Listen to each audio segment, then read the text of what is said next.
Bonjour à tous et bienvenue à l'écoute de Radio Ici et Maintenant, 95.2, la vague d'OVNI. Le mardi soir à partir de 23h, le dimanche de 14h à 16h.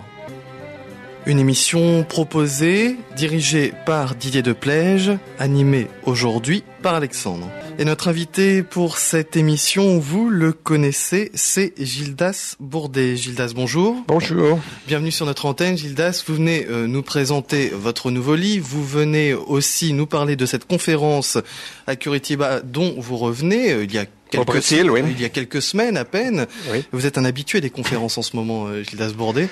Et oui, ça fait la 5e conférence à l'étranger à laquelle j'ai été invité cette année. C'est une année faste pour moi. Conférence donc de Curitiba qui a fait avancer les choses, ou est-ce que c'était une conférence où on mettait tous les dossiers sur la table? Ah oui, c'est les deux.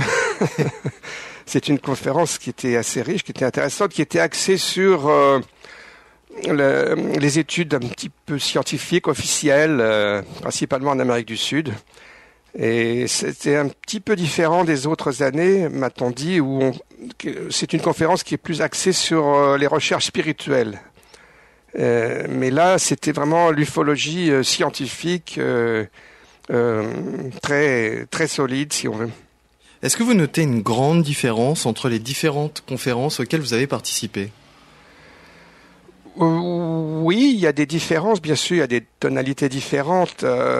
Moi j'ai été invité donc les 5 conférences dont je parlais, il y a de la conférence annuelle à Saint-Marin, à San Marino en Italie. Et puis c'est assez classique, c'est assez éclectique.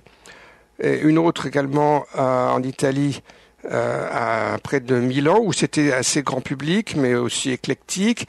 Ensuite, il y a eu Roswell début juillet. Alors, je dis que j'ai toujours parlé du même sujet, en fait, c'est-à-dire l'ouverture, la relance des études ufologiques officielles en France. C'est ça qui a attiré beaucoup l'attention. C'est justement ce que j'allais vous demander, parce que vous êtes connu aussi, et surtout pour ces livres concernant Roswell. Sont-ils déjà là? Oui. L'affaire Roswell aux presses du Châtelet. Nous avons aussi OVNI, la levée progressive du secret. Roswell, enquête secret et désinformation. Bref, Roswell, et c'est maintenant, votre mon passion. nouveau livre, dont je vais parler ensuite. Dont vous allez parler ensuite. Donc, vous étiez surtout dans ces conférences pour parler de l'ouverture des dossiers en France. Tout à fait. Ça s'est passé comme ça à Roswell. Mais j'en ai profité pour beaucoup étudier aussi l'affaire de Roswell qui a rebondi. Si vous voulez, on pourra en dire un mot. Et puis, la conférence, la X-conférence à Washington qui était axée, elle, sur la levée du secret aux États-Unis.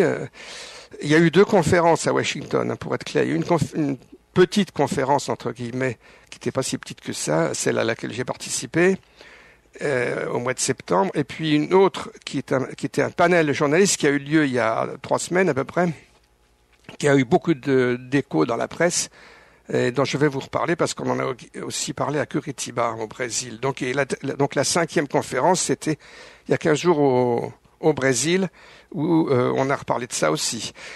Mon impression globale, si vous voulez, c'est que c'est très actif, l'ufologie actuellement dans le monde, et on ne s'en rend pas forcément bien compte en France, où il y a encore quand même une certaine prédominance du scepticisme dans les médias. On a vu ça fin juin à l'émission de FR3, qui était très très très très sceptique. Mais dès qu'on passe les frontières et qu'on va à l'étranger, on s'aperçoit que la tonalité est très différente, est en train d'évoluer. Et aux États-Unis, notamment, et au Brésil, mais en Italie, enfin, partout où on va, on s'aperçoit que les gens sont beaucoup plus ouverts, même dans les médias. Voilà, donc il se passe beaucoup de choses actuellement. Je crois qu'on peut être assez optimiste, disons, sur l'évolution de la question OVNI dans le monde. Alors cette conférence de Curitiba, pour lancer notre conversation et pour que vous nous la résumiez en quelques mots, ainsi que les invités qui étaient, lorsqu'on va présenter l'ouverture des dossiers, entre guillemets, par la France, du dossier OVNI, oui. Est-ce qu'on est visé par quelqu'un? Est-ce qu'on tient un discours officiel ou est-ce qu'on écrit ce qu'on veut? Eh bien, on peut faire les deux. Moi, j'ai remplacé, entre guillemets, l'ingénieur chargé des OVNI au CNES, le nouvel ingénieur, monsieur Jacques Patonnet, qui était invité à plusieurs reprises, mais n'a pu se rendre aux conférences. Ça s'est passé à Saint-Marin, en Italie, au printemps. Ça s'est passé de nouveau donc au Brésil, à Curitiba. Il était invité, il est sur le programme, il n'a pas pu s'y rendre, et on m'a demandé si je pouvais le remplacer. Mais c'est un remplacement tout à fait officieux et indépendant. Il m'a demandé lui-même d'ailleurs de bien le souligner, et je le fais ici, bien volontiers. Moi, je parle en tant qu'ufologue indépendant. Cela dit, ce que je peux ajouter quand même, c'est que j'ai soumis mon texte conférence, il y a déjà des mois, au printemps, au président du comité de pilotage du GEIPAN, M. Yves Sillard, qui a approuvé mon texte.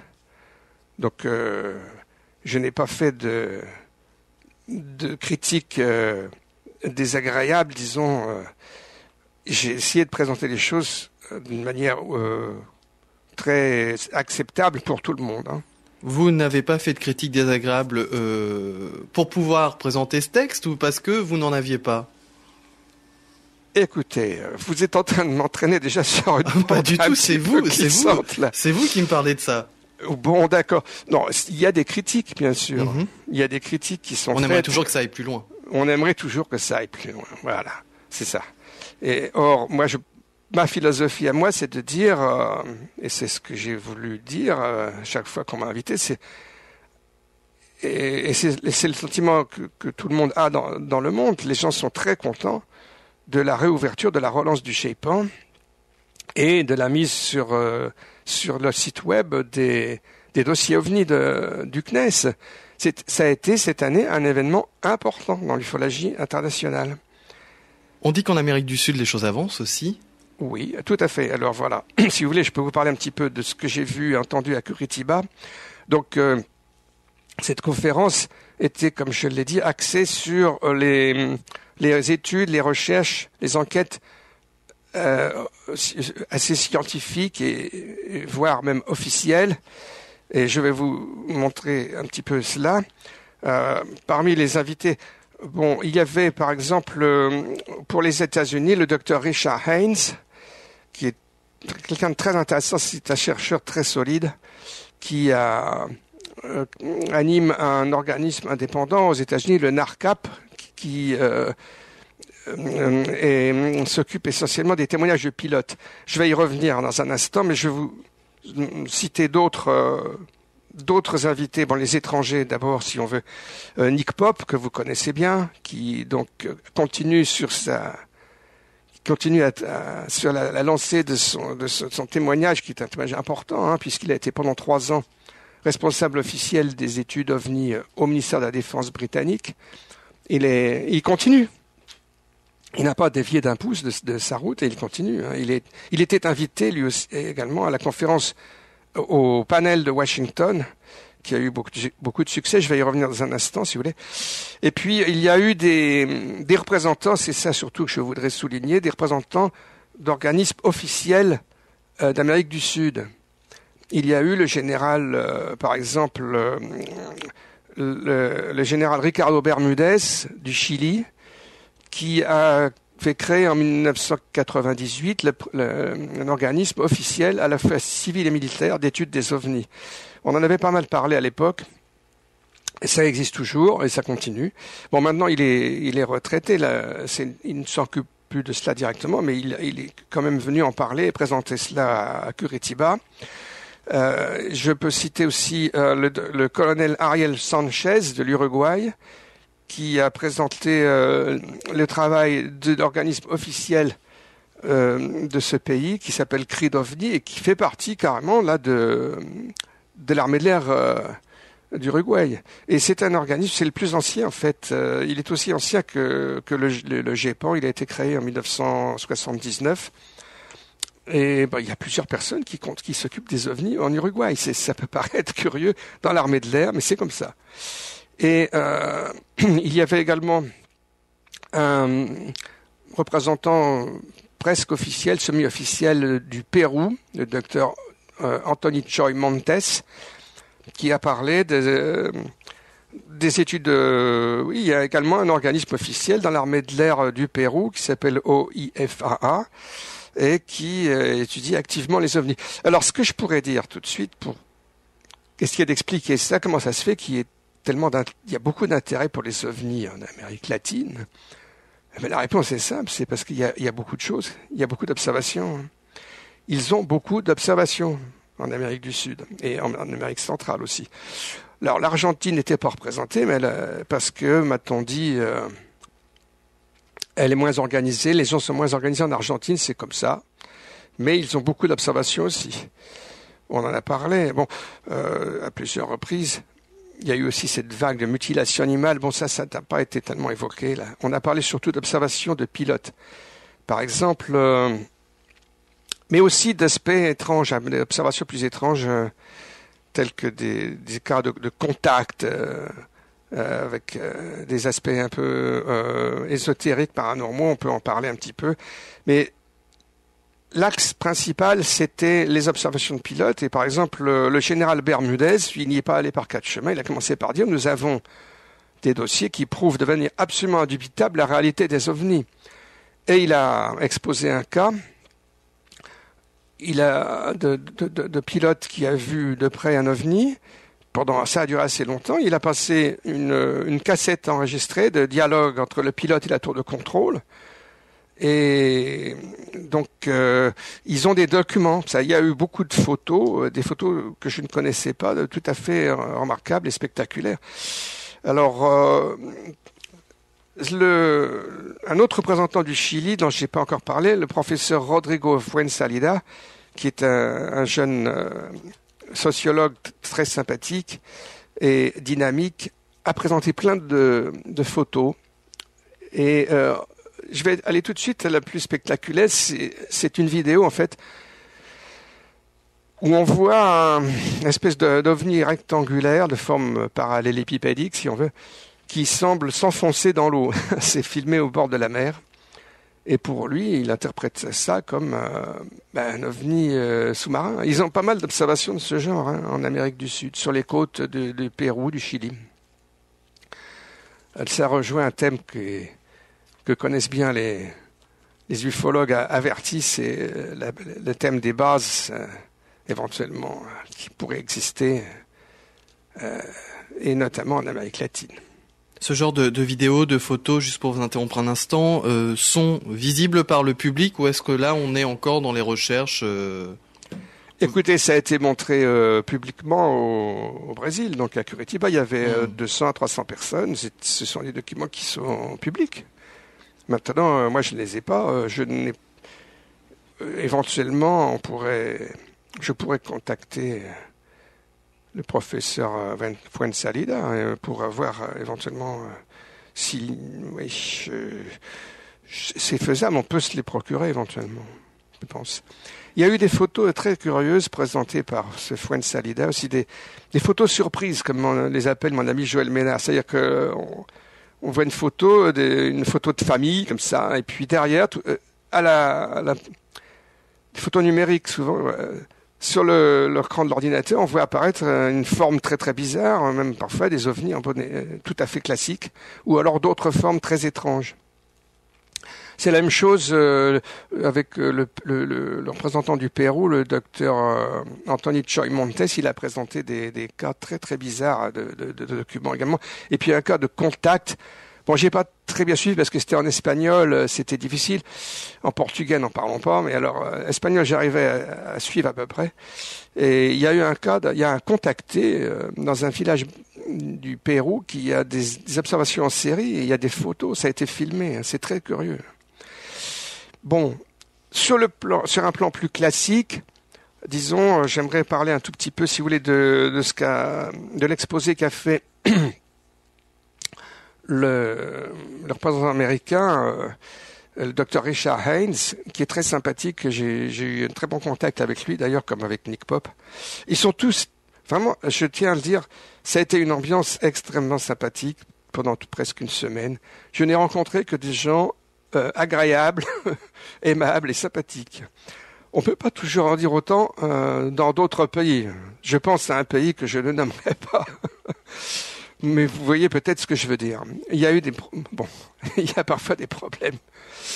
Et alors, ne me poussez pas à vous poser des questions désagréables, je pense. oui, parce que là, n'ouvrons pas ce chapitre. Et alors, Richard Haynes a cité pas mal de cas de pilotes. Bon, entre parenthèses, il a étudié un cas tout à fait récent. Il n'en a pas parlé, mais il a fait une étude très poussée sur un cas récent qui s'est produit aux États-Unis, au-dessus de l'aéroport de Chicago, l'aéroport O'Hare de Chicago.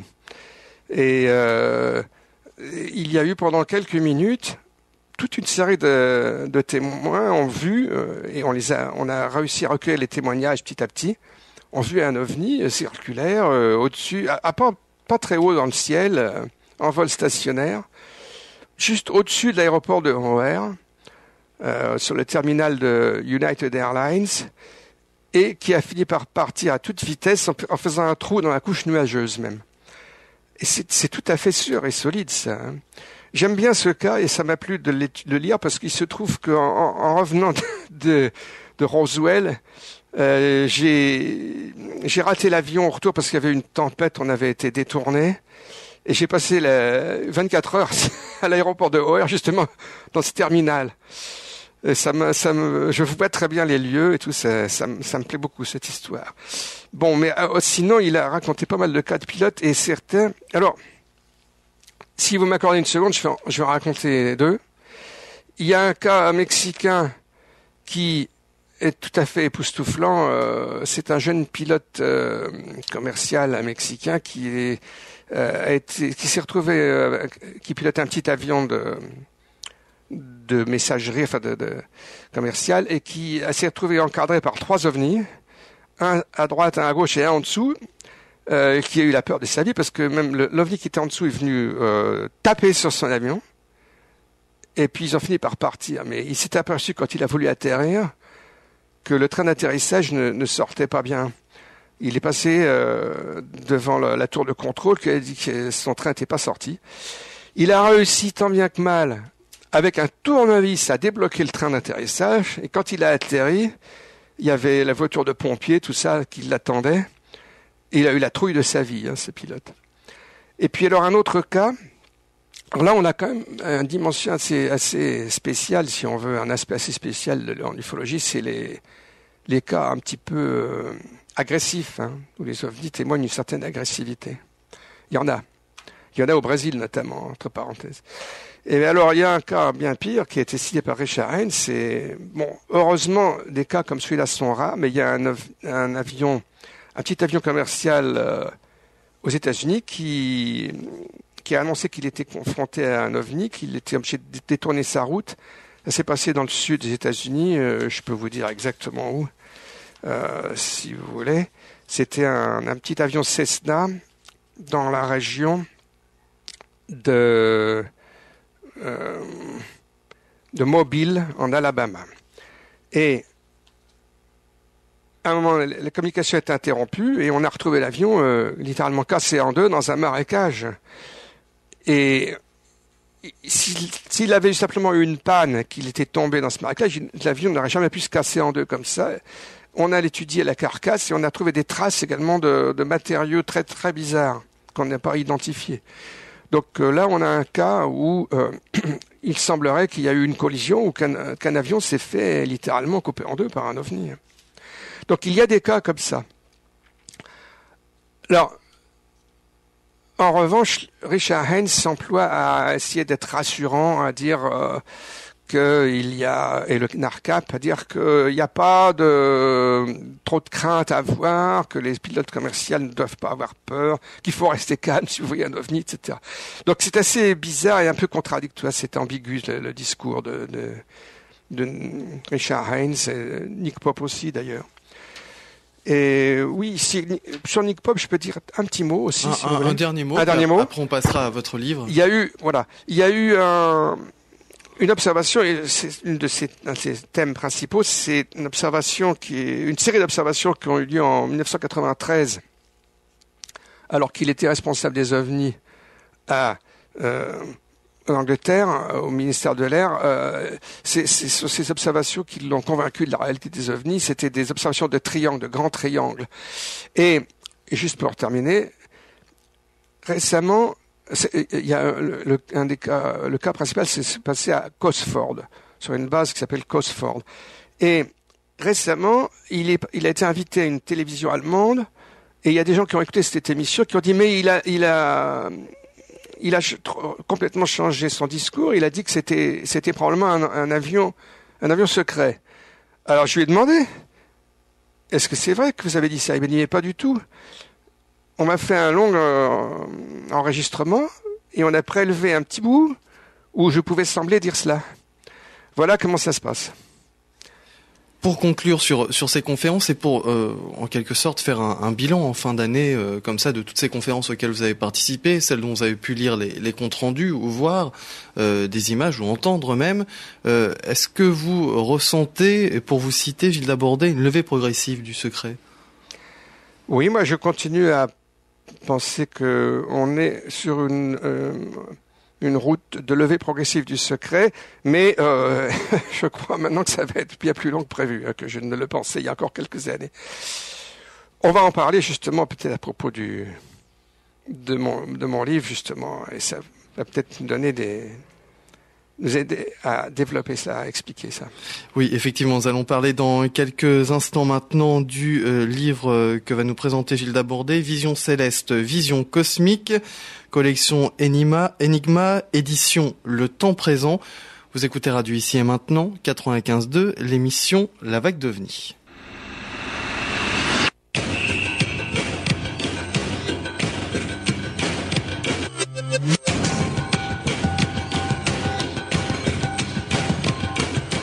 Vous écoutez Radio Ici et Maintenant, 95.2, l'émission La Vague d'OVNI, le mardi à partir de 23h, le dimanche de 14h à 16h.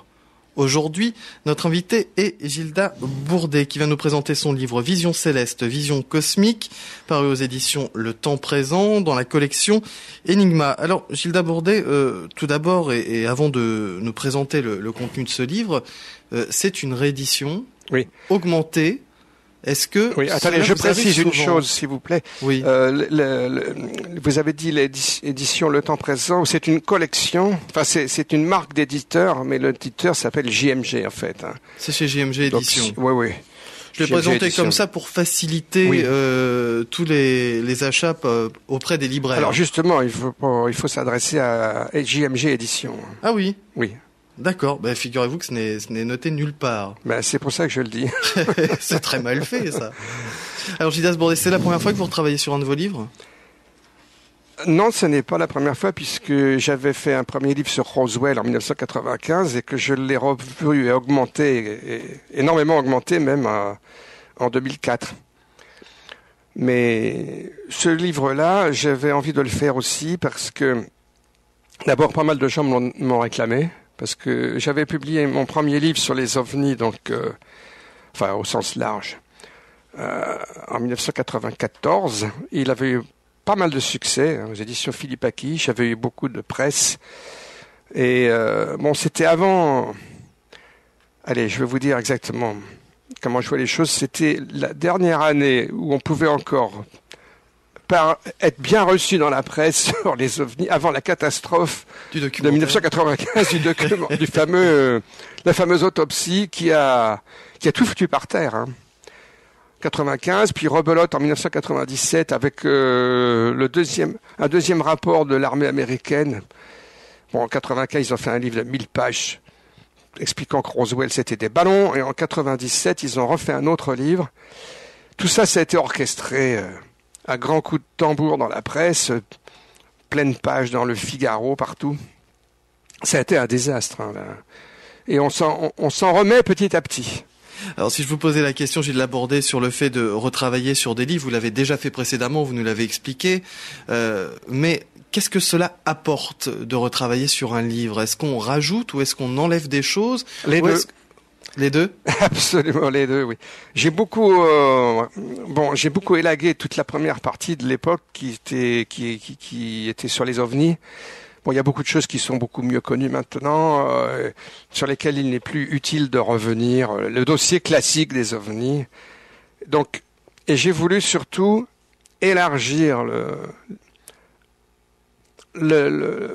et traiter surtout le sujet qui est la vision historique. Bon, c'était la deuxième partie de mon livre à l'époque, où je retraçais toute l'histoire des visions célestes depuis les origines de l'humanité, et en traversant toute l'histoire des mythes, des mythologies, des religions, puis l'époque moderne, contemporaine, et finalement, donc j'ai repris le fil historique dans l'ordre chronologique. J'ai abordé, il y a un premier chapitre où je parle un petit peu où je cadre le sujet, mais j'ai gardé les ovnis pour la fin dans ce livre-là. Ça, c'est la première chose.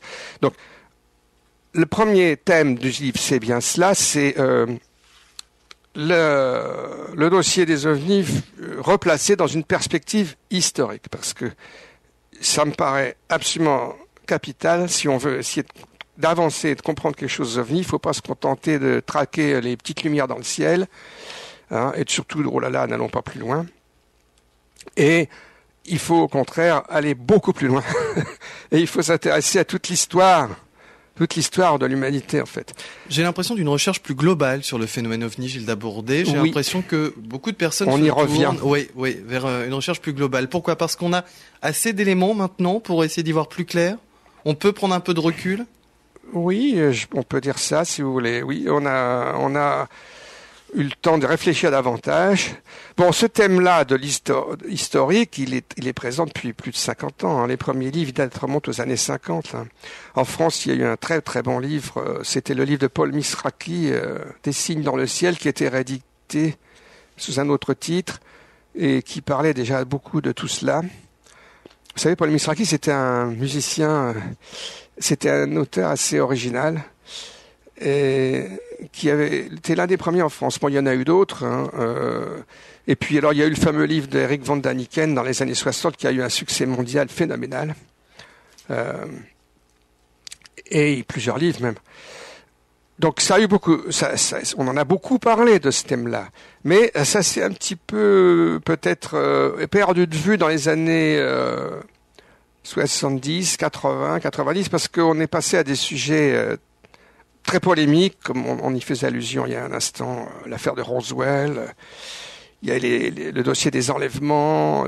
C'est très intéressant, alors que le cinéma, lui, s'en est emparé. Absolument. Le cinéma s'est emparé de tout cela et a fait beaucoup d'argent avec ça. Je pense aux X-Files, notamment, c'est fantastique, la X-Files. Ils ont exploité ça à fond la caisse. Tout à fait, aux différents films comme Stargate ou Stargate aussi, voilà. Qui utilisent la présence passée sur Terre pour justifier les événements présents. Ah, attendez, oui, non, nous parlions à l'instant des thèmes très chauds des années 80-90 exploités dans les X-Files, mais effectivement, le thème historique est présent aussi quand même, hein, dans la série Stargate, je suis d'accord. Dans Stargate, oui. Bon, donc le thème, il n'a jamais disparu. Hein. Mais il revient maintenant, oui, je pense qu'on peut dire qu'il revient parce que, eh bien, il est incontournable, je veux dire. Il faut qu'on y réfléchisse, qu'on y pense à cela. Et alors moi, ce que j'ai voulu rajouter dans mon livre, c'est le deuxième thème, si vous voulez, qui m'intéresse et dont j'ai voulu illustrer. Bon, c'est un livre, en l'occurrence, qui est bien illustré. Il y a 195 illustrations. C'est que le thème des visions célestes et cosmiques, disons, ce n'est pas seulement un thème religieux, mythologique, philosophique, scientifique à l'époque actuelle, puisqu'on recherche les planètes, les exoplanètes, la vie extraterrestre, mais c'est aussi un thème artistique majeur. Quand on regarde l'histoire de l'art, toute la création artistique, c'est plein d'images, notamment dans l'iconographie religieuse et chrétienne, mais pas seulement.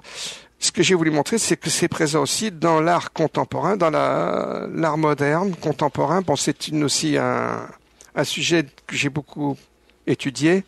En fait, j'avais fait un premier livre sur l'art moderne avant de parler des ovnis. J'avais fait un gros livre sur l'art moderne.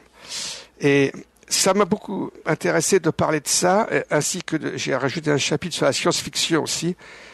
D'ailleurs, on vient d'en parler, des connexions très importantes entre science-fiction et ufologie. La science-fiction ayant beaucoup puisé dans l'ufologie, on va en reparler si vous voulez. Donc, ce que j'ai voulu, moi, c'est... Allez, j'essaye d'expliquer, c'est montrer que...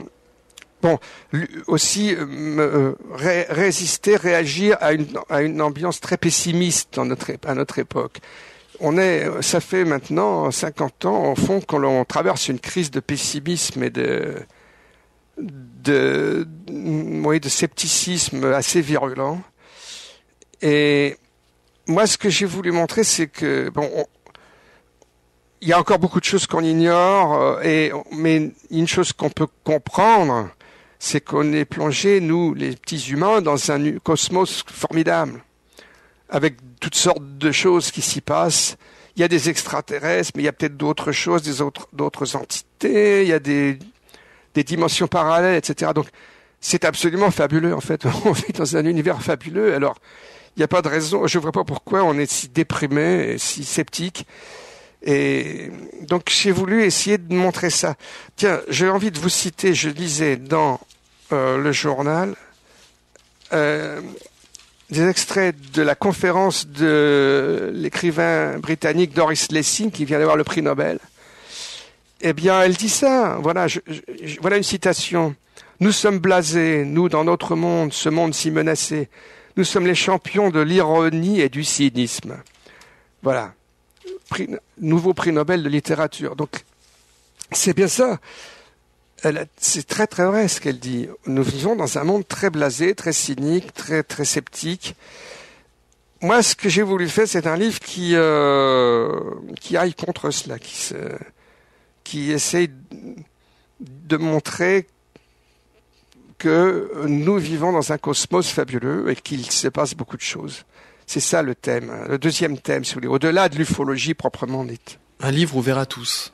Absolument. J'ai voulu essayer de faire un livre qui soit lisible par tous, oui. Je ne sais pas si je me suis clairement expliqué. Si, tout à fait, et vous allez encore mieux le faire en présentant justement votre livre aux auditeurs. Et c'est à la fin de cette émission que nous saurons si vous avez réussi votre pari. Ah bon, vous me direz ça. Exactement. Alors,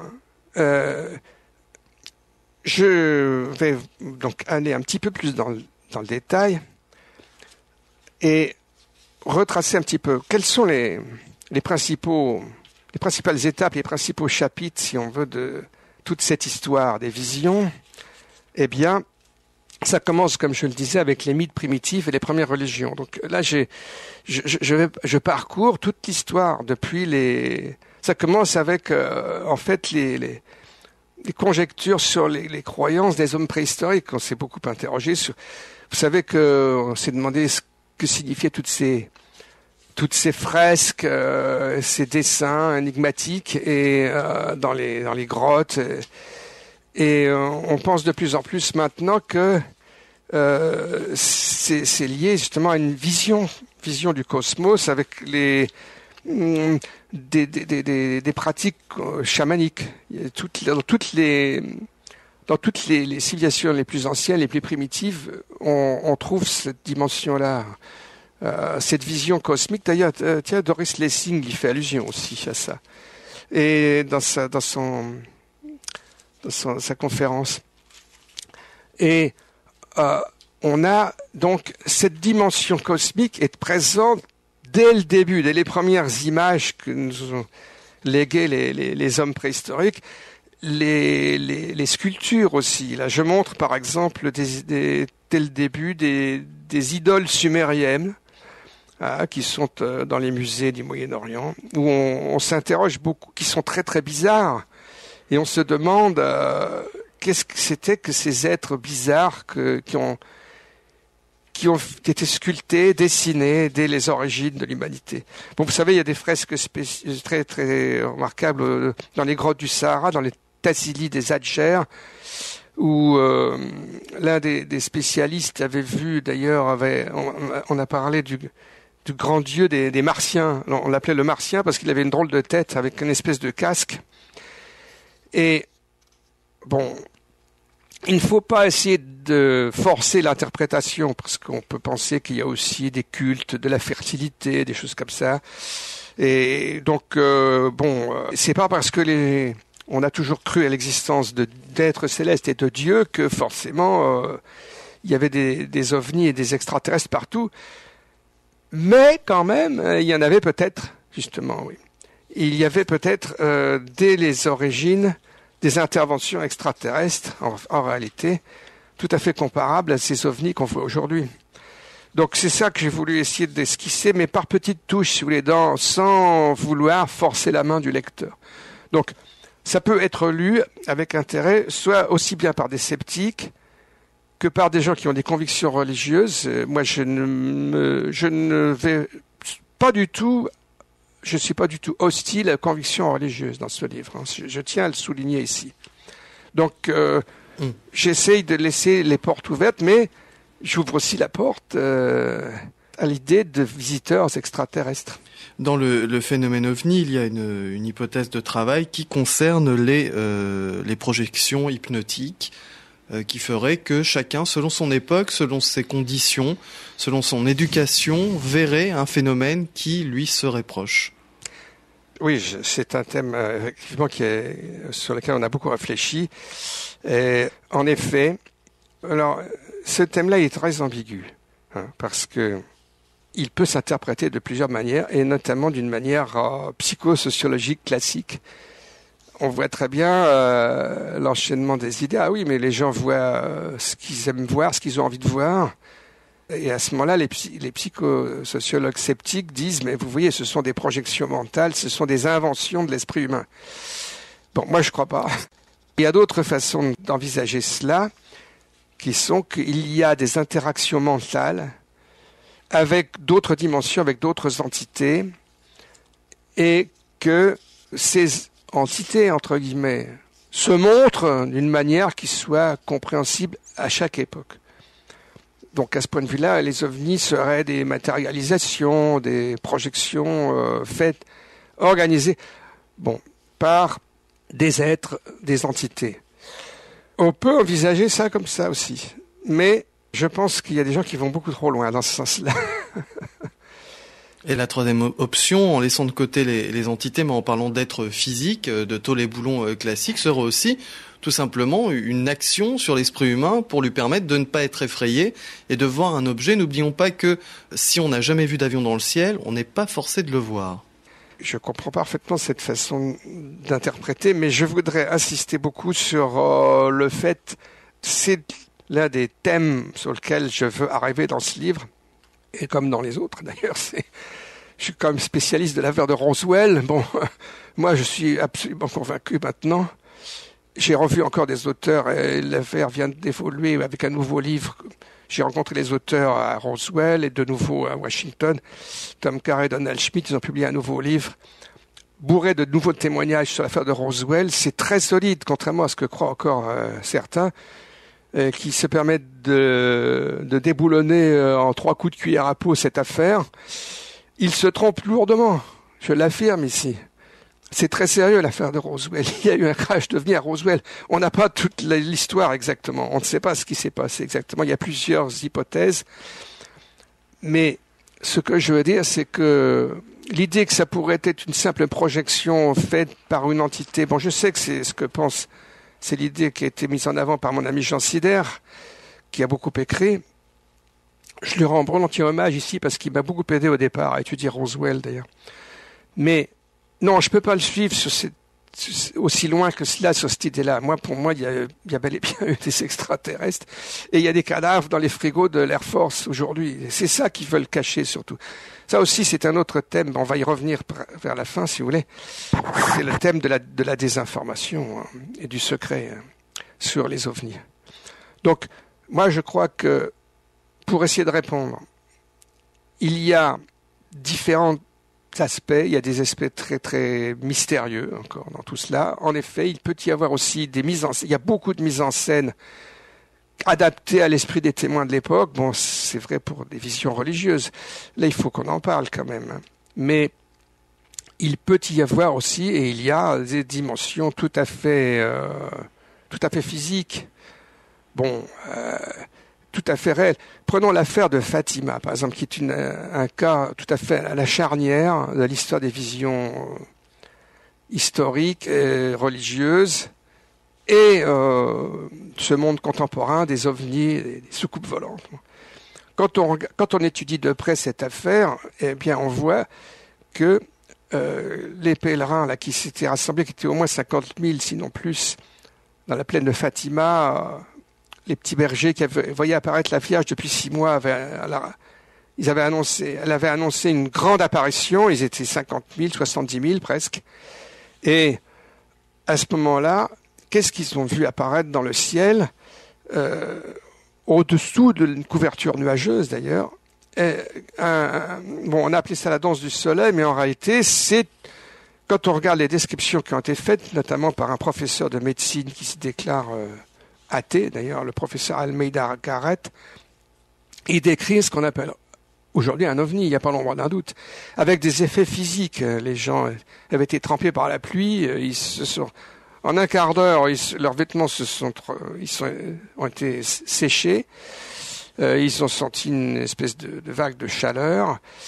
Des témoins qui étaient un peu éloignés, qui étaient sur les collines aux alentours, ont bel et bien vu une boule lumineuse qui se promenait, si j'ose dire, au-dessus de la plaine, à pas très haute altitude. Donc, il y a quelque chose de très très concret, de très physique dans cette histoire de Fatima. On peut donner beaucoup d'autres exemples comme ça. Donc, moi je pense que on ne peut pas éviter de se confronter à cette thématique ovni, extraterrestre, religion. Il y a un lien entre tout ça. Moi, pour essayer de ne pas trop brusquer les choses, j'ai tendance j'aime bien, il y a une expression que j'aime bien employer, si vous voulez, sur cette idée qu'il y a peut-être eu des visiteurs venus d'ailleurs qui ont initié des grandes religions. Moi, je proposerais bien de les appeler si vous voulez, des missionnaires cosmiques, quelque chose comme ça. Si vous voulez, qui sont venus nous enseigner des choses, nous initier, nous aider à évoluer. D'une manière qui a été interprétée comme purement religieuse, mais qui est peut-être beaucoup plus complexe. On peut commencer quand même à y réfléchir un peu à ça. Voilà. Donc, moi, ma façon de voir et de présenter les choses, si vous voulez, c'est d'essayer d'amener ce genre d'idées petit à petit jusqu'à la fin du livre. Donc, si on arrive aux visions religieuses classiques, vous avez par exemple la vision d'Ézéchiel. Alors, la vision d'Ézéchiel, c'est étonnant, la description que fait Ézéchiel dans la Bible de sa vision. C'est très précis. Il voit apparaître d'abord un grand nuage lumineux dans le ciel. Vous savez ce que c'est que la vision d'Ézéchiel? C'est l'époque où le peuple juif est en exil à Babylone et ils sont un petit peu déprimés. Ils sont très très très pessimistes à cette époque-là. Et leur prophète Ézéchiel a une vision absolument extraordinaire qui va leur remonter le moral, si on veut. Et donc, il voit ce qu'on appellerait, ça ressemble terriblement à ce qu'on appellerait des ovnis aujourd'hui. Il décrit des roues volantes. Alors, tout le monde a interprété ça comme des roues verticales, mais en réalité, il dit jamais qu'elles sont verticales. Peut-être qu'il a vu des roues horizontales, assez épaisses, avec des yeux lumineux tout autour. Enfin, ce sont des détails. Il y a des êtres d'apparence très étrange qui sont sous une coupole transparente. C'est quand même très très curieux comme description. Donc, qu'est-ce qu'il a vu le prophète Ézéchiel? Ça ressemble quand même pas mal à un ovni, ou même à plusieurs ovnis en fait. Il y a plein d'exemples comme cela qu'on peut citer, qu'on peut développer. Alors, il y a aussi un thème sur lequel on a beaucoup travaillé, qui est le thème l'apparition d'un ange au berger. Alors, c'est un thème qui a été très exploité dans l'iconographie chrétienne. On voit souvent des portraits de la Vierge à l'enfant avec, dans le fond, ce thème des apparitions, de l'apparition d'un ange à des bergers qui gardent des moutons et qui leur annonce, c'est le thème de l'annonce aux bergers qui est bien connu. Et cet ange leur annonce la naissance de l'enfant Jésus. Et ils vont ensuite rendre hommage, ils vont rendre visite et hommage donc à la suite de cette vision. Et ce thème est très présent dans beaucoup de tableaux. J'en montre quelques-uns. Par exemple, pour ceux qui s'y connaissent, nous avons Ghirlandaio, l'adoration des mages, par exemple, à Florence, ou l'annonce au berger de Gaddi, par exemple, également à Florence. Enfin, il y a plein de tableaux de ce style-là. Et il y en a un qui a fait beaucoup gloser, qui a beaucoup intrigué. C'est un tableau qui se trouve, encore une fois, à Florence, au Palacio Vecchio, qui s'intitule La Nativité de Jésus avec l'annonce au berger en arrière-plan. Et en effet, on voit un berger en arrière-plan, mais alors là, l'ange, il a une drôle de bouille, l'ange, si j'ose dire. Il ressemble à un ovni, en fait. C'est une espèce d'objet lumineux, oblong, de forme ovale, et le peintre a dessiné des rayons qui entourent, qui dessinent, qui partent autour de l'ovni. Donc. Et alors, il y a évidemment des gens bien intentionnés qui ont dit, ben voilà, vous voyez, c'était un ovni, c'est un exemple d'ovni. Alors, ça, c'est une interprétation très délicate, parce que pour les sceptiques, et il n'en manque pas, qui ont étudié ça, ils disent, mais non, mais vous n'y comprenez rien, vous ne savez pas que c'est un thème religieux de l'époque, c'est l'annonce faite par un ange au berger.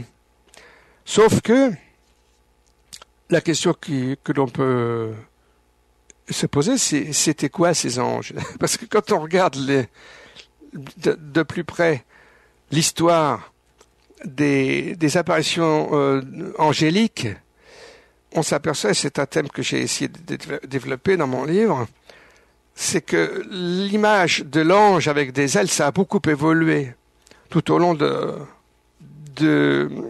l'histoire des visions. Et à l'origine, dans la Bible, les anges sont des apparitions extrêmement lumineuses et très impressionnantes, voire terrifiantes. Et on ne voit pas toujours très bien ce que c'est en fait l'ange dans la Bible. Alors il y en a d'autres également, des anges par contre, qui sont très très réels, très physiques. C'est les anges qui rendent visite à Abraham par exemple. Abraham, c'est tout au début, il a la visite de 3 anges. Ils sont en chair et en os, il leur donne même à manger, et ils mangent de bon appétit. Et ils lui disent ensuite qu'il va avoir un enfant de sa femme. Alors ils sont très âgés tous les deux, alors ça les fait bien rigoler en fait. Ça, quand il raconte ça à sa femme, ça la fait rigoler. Mais finalement, ils ont eu comme un enfant, d'après la Bible. Hein. Mais alors ensuite, les 3 anges vont, là où l'un des anges va à Sodome. Et c'est là qu'il y a l'histoire des sodomites qui ont voulu s'emparer de lui. Et il les a complètement pétrifiés.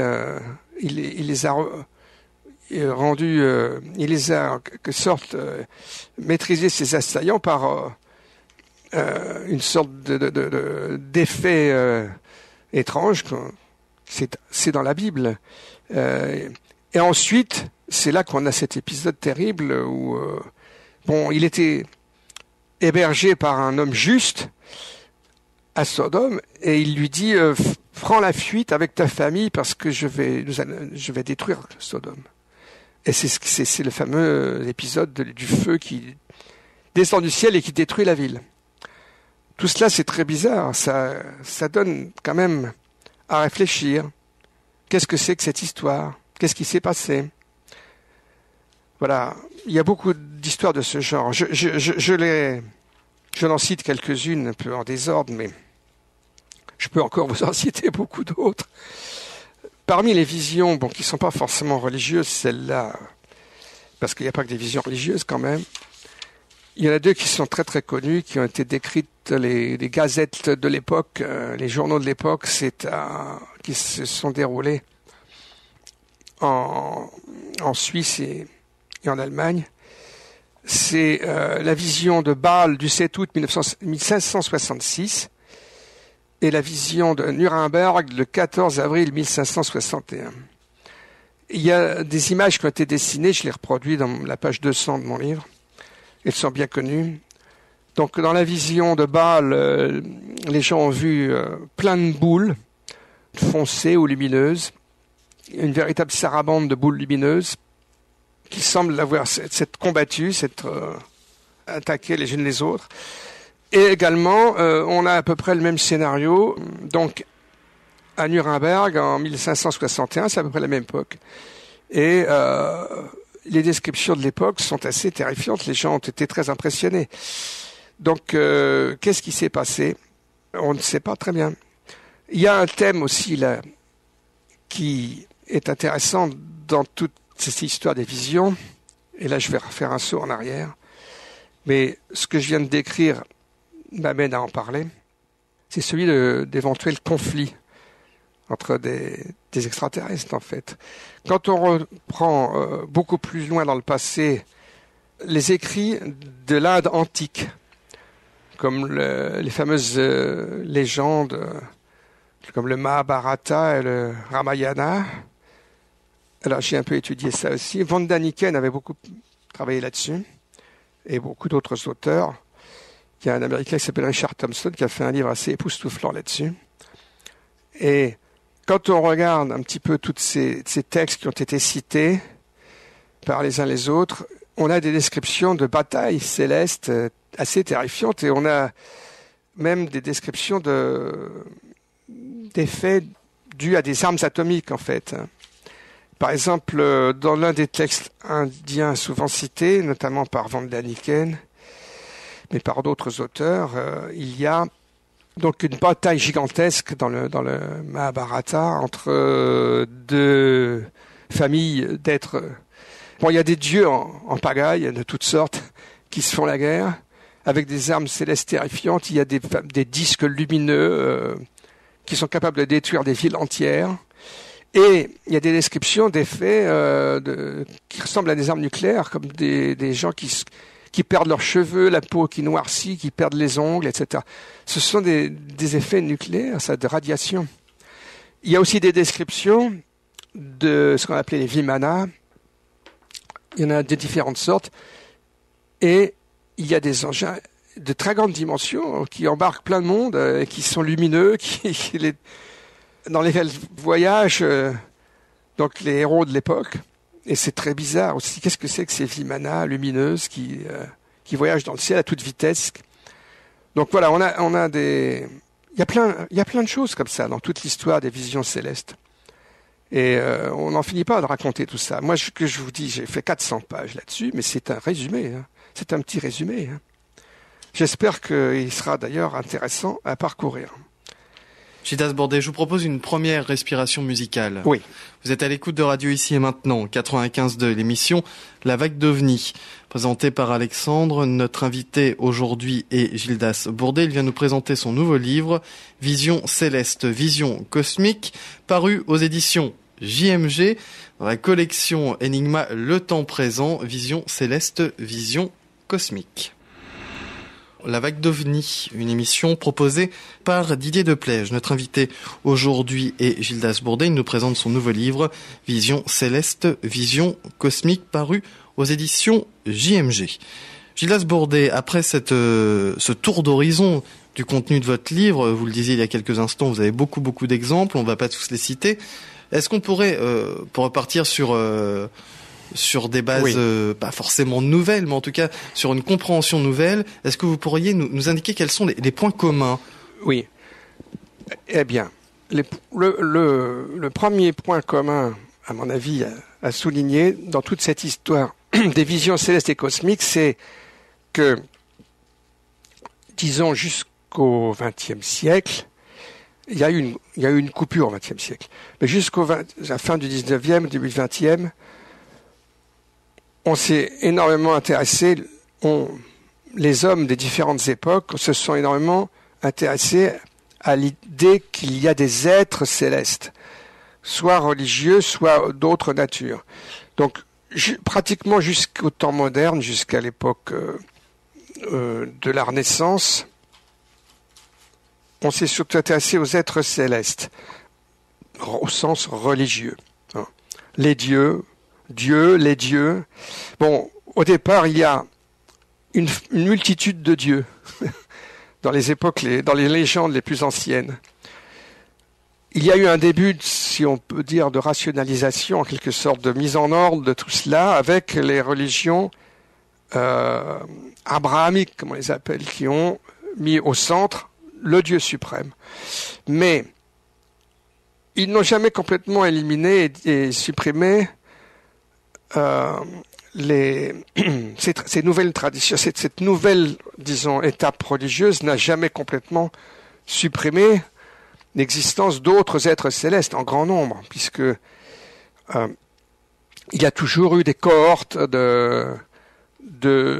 d'anges et aussi de démons. Il ne faut jamais oublier les démons. C'est très compliqué. Ça reste très compliqué, même dans les grandes religions qui ont voulu simplifier, synthétiser tout cela. Et puis, il y a ensuite il y a un thème qui court quand même dès l'Antiquité, c'est l'idée qu'il y a peut-être d'autres mondes habités. Ce thème apparaît déjà à l'époque des Grecs, des philosophes et des savants grecs. Elle n'est jamais complètement disparue.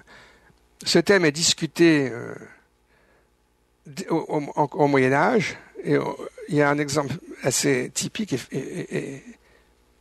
et remarquable, c'est celui d'un théologien français, par exemple l'évêque Tempier, qui était un théologien important au XIIe ou XIIIe siècle, qui avait fait un catalogue des erreurs théologiques. Et l'une des erreurs théologiques, selon lui, c'était de croire que nous sommes seuls.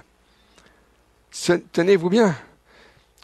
C'est une erreur théologique, selon lui, au XIIe siècle, de croire que nous sommes seuls dans l'univers. Il y a probablement d'autres êtres. Donc, c'est toujours resté présent dans l'esprit des gens, même si, à l'époque médiévale, disons que l'idée d'autres mondes habités, c'était quand même très peu employé, disons, c'était très peu présent. L'essentiel, c'était la vision religieuse du monde, avec Dieu, les anges. Alors, l'angélologie, le thème des anges, ça a fait l'objet d'une littérature considérable. Donc, et aussi donc les anges et les démons. Alors, ce que je voudrais dire, c'est pour, disons, revoir tout ce sujet globalement un petit peu, c'est que apparaissent de nouveau très fort, donc à l'époque, ce qu'on appelle les temps modernes, à la Renaissance, le thème des des mondes habités. Et ça a suscité beaucoup de réflexions dès le XVIIe siècle avec un livre célèbre, ce livre de Fontenelle sur la pluralité des mondes, qui a eu beaucoup de succès. Et ensuite, ça a été un thème également très commenté par les philosophes comme même Voltaire et d'autres, pour qui c'était une spéculation assez normale, assez naturelle, et même encore au XIXe siècle, l'idée qu'il y avait d'autres êtres sur d'autres planètes. Bon, on pensait surtout aux planètes. Au XIXe siècle, on a cru beaucoup qu'il y avait des... Bon, déjà au XVIIe, par exemple, Copernic, Kepler croyait que la Lune était habitée par deux races d'extraterrestres même. Bon, ça a subsisté encore au XIXe siècle.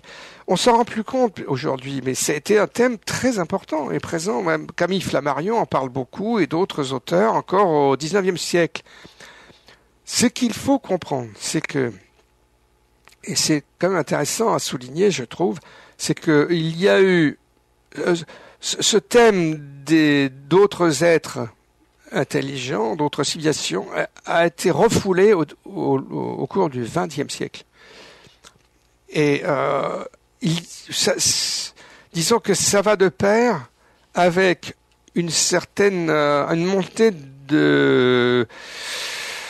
d'une certaine arrogance intellectuelle et scientifique à l'époque, où la science évoluait à toute vitesse, devenait vraiment importante.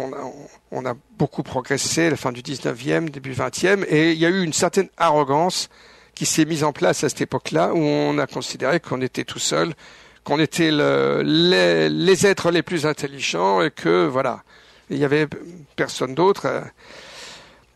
Ça a duré encore jusqu'à une époque relativement récente. Il y a aussi l'idée qui s'est greffée là-dessus, c'est à l'époque de Jacques Monod, dans les années 50, avec son livre Le hasard et la nécessité, à la suite de la découverte de l'ADN, on a commencé à mieux comprendre la chimie du vivant, mais en même temps, elle a trouvé de plus en plus extraordinaire. Le thème est apparu, donc chez Jacques Monod et d'autres, que la vie était apparue sur Terre par un hasard absolument extraordinaire. Jacques Monod comparait ça à l'idée d'avoir gagné le Grand Prix à la loterie nationale, et que dans ces conditions, nous étions probablement seuls dans l'univers. Il y avait aussi le thème qui était apparu au début du siècle. On a cru, à cette époque-là, que la création du système solaire, c'était un événement tout à fait improbable et extraordinaire. Donc, ça faisait des facteurs qui se multipliaient les uns les autres et qui aboutissaient à l'idée que nous étions très probablement seuls. Alors, il y a eu un changement d'optique à l'époque dans le domaine scientifique, avec des gens qui ont commencé à se dire mais non, on n'est peut-être pas seul, et il faudrait peut-être qu'on écoute le ciel pour voir si on n'entend pas des émissions radio venant d'autres mondes. Ça a été le début des recherches SETI, avec la fameuse équation de l'astronome américain Frank Drake. Là, j'ai une petite anecdote à placer d'ailleurs sur Frank Drake, si vous voulez. C'est un personnage qui est célèbre dans le monde. Il a eu sa couverture de Time Magazine. Moi, je l'ai rencontré à Saint-Marin, à la conférence sur les ovnis. Enfin, c'était à la fois sur les ovnis et sur les recherches SETI. Donc, il est l'un des pères de SETI, avec sa fameuse équation sur la probabilité d'existence d'autres civilisations. Alors, on a beaucoup jonglé avec cela. Il y a des gens qui continuent Il y a encore des gens qui en tirent argument pour penser que nous sommes seuls. Il y a aussi un autre argument, c'est la fameuse question de Fermi, le physicien italien Enrico Fermi, qui à la fin de la guerre, c'était l'un des pères de la bombe atomique, c'est un physicien éminent qui travaillait à Los Alamos et qui s'est posé la question devant ses collègues, mais comment se fait-il qu'ils ne sont pas là? Où sont-ils, les extraterrestres? Ils devraient être là. Pourquoi? Parce que le raisonnement était très simple, c'est que on commençait à comprendre qu'il était possible de voyager dans l'espace. On avait les premières fusées qu'on essayait, la V2, on était en train de la développer déjà, et on comprenait qu'un jour on pourrait voyager dans l'espace. Donc, étant donné l'âge de l'univers extrêmement ancien, qui se chiffre en milliards d'années, on pense à 12 milliards d'années, je ne sais pas, on en est aujourd'hui à 15 milliards d'années. La Terre a 4 milliards et demi d'années, donc il y a probablement des systèmes solaires bien plus anciens que le nôtre, avec des planètes bien plus anciennes. Ça se chiffre en centaines de millions ou en milliards d'années, la possibilité d'apparition d'autres civilisations ailleurs. Et, disait Enrico Fermi et d'autres, ils devraient être là, parce que avec le temps, même si ça a pris des millions d'années, avec des moyens relativement classiques, ils ont dû forcément explorer l'univers, et on aurait avoir au moins des visiteurs ou des visites de sondes automatiques ou des choses comme ça.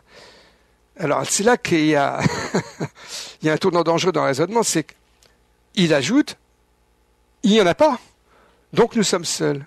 Enfin, beaucoup de gens ont ajouté cela.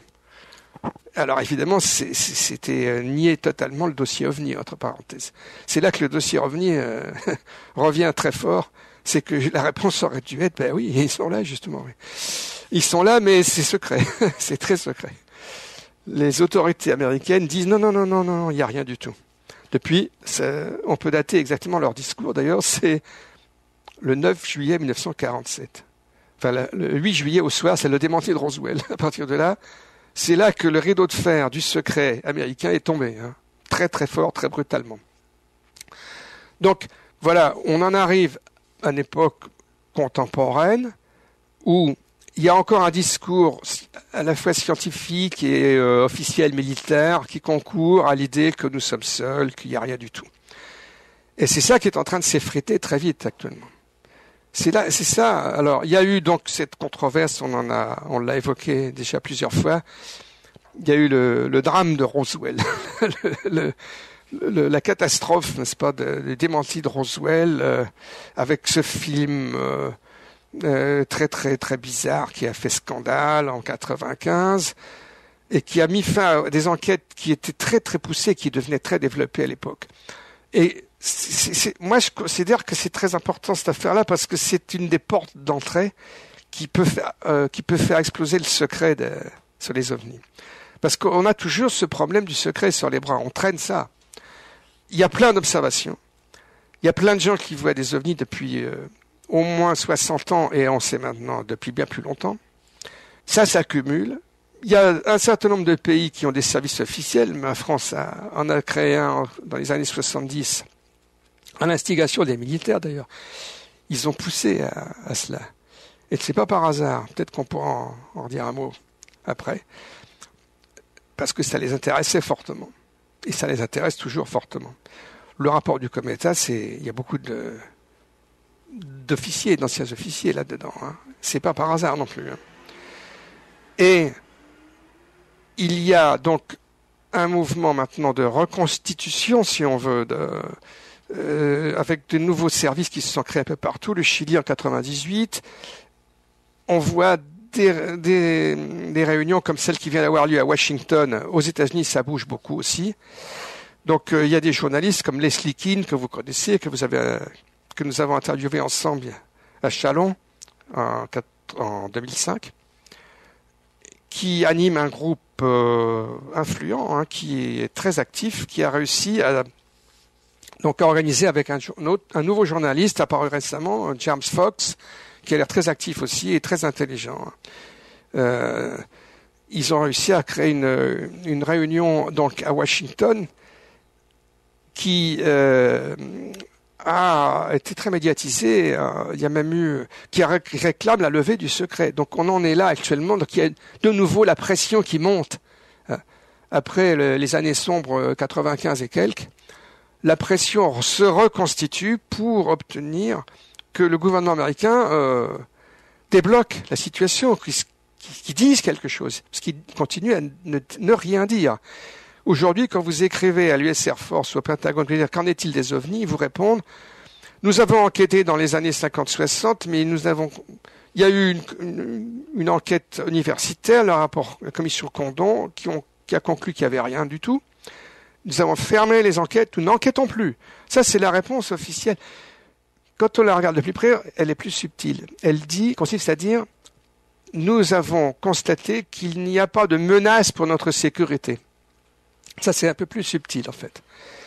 Et alors, donc, qu'est-ce qui se passe actuellement? C'est que nous sommes dans une phase un peu intermédiaire, transitoire, où après cette vague très très sceptique, à la fois sur le plan scientifique, comme je le disais, soutenu par les militaires, en fait essentiellement les militaires américains, et les autres ont suivi le mouvement, avec un petit bémol quand même, c'est qu'il y a eu un certain nombre de pays comme la France qui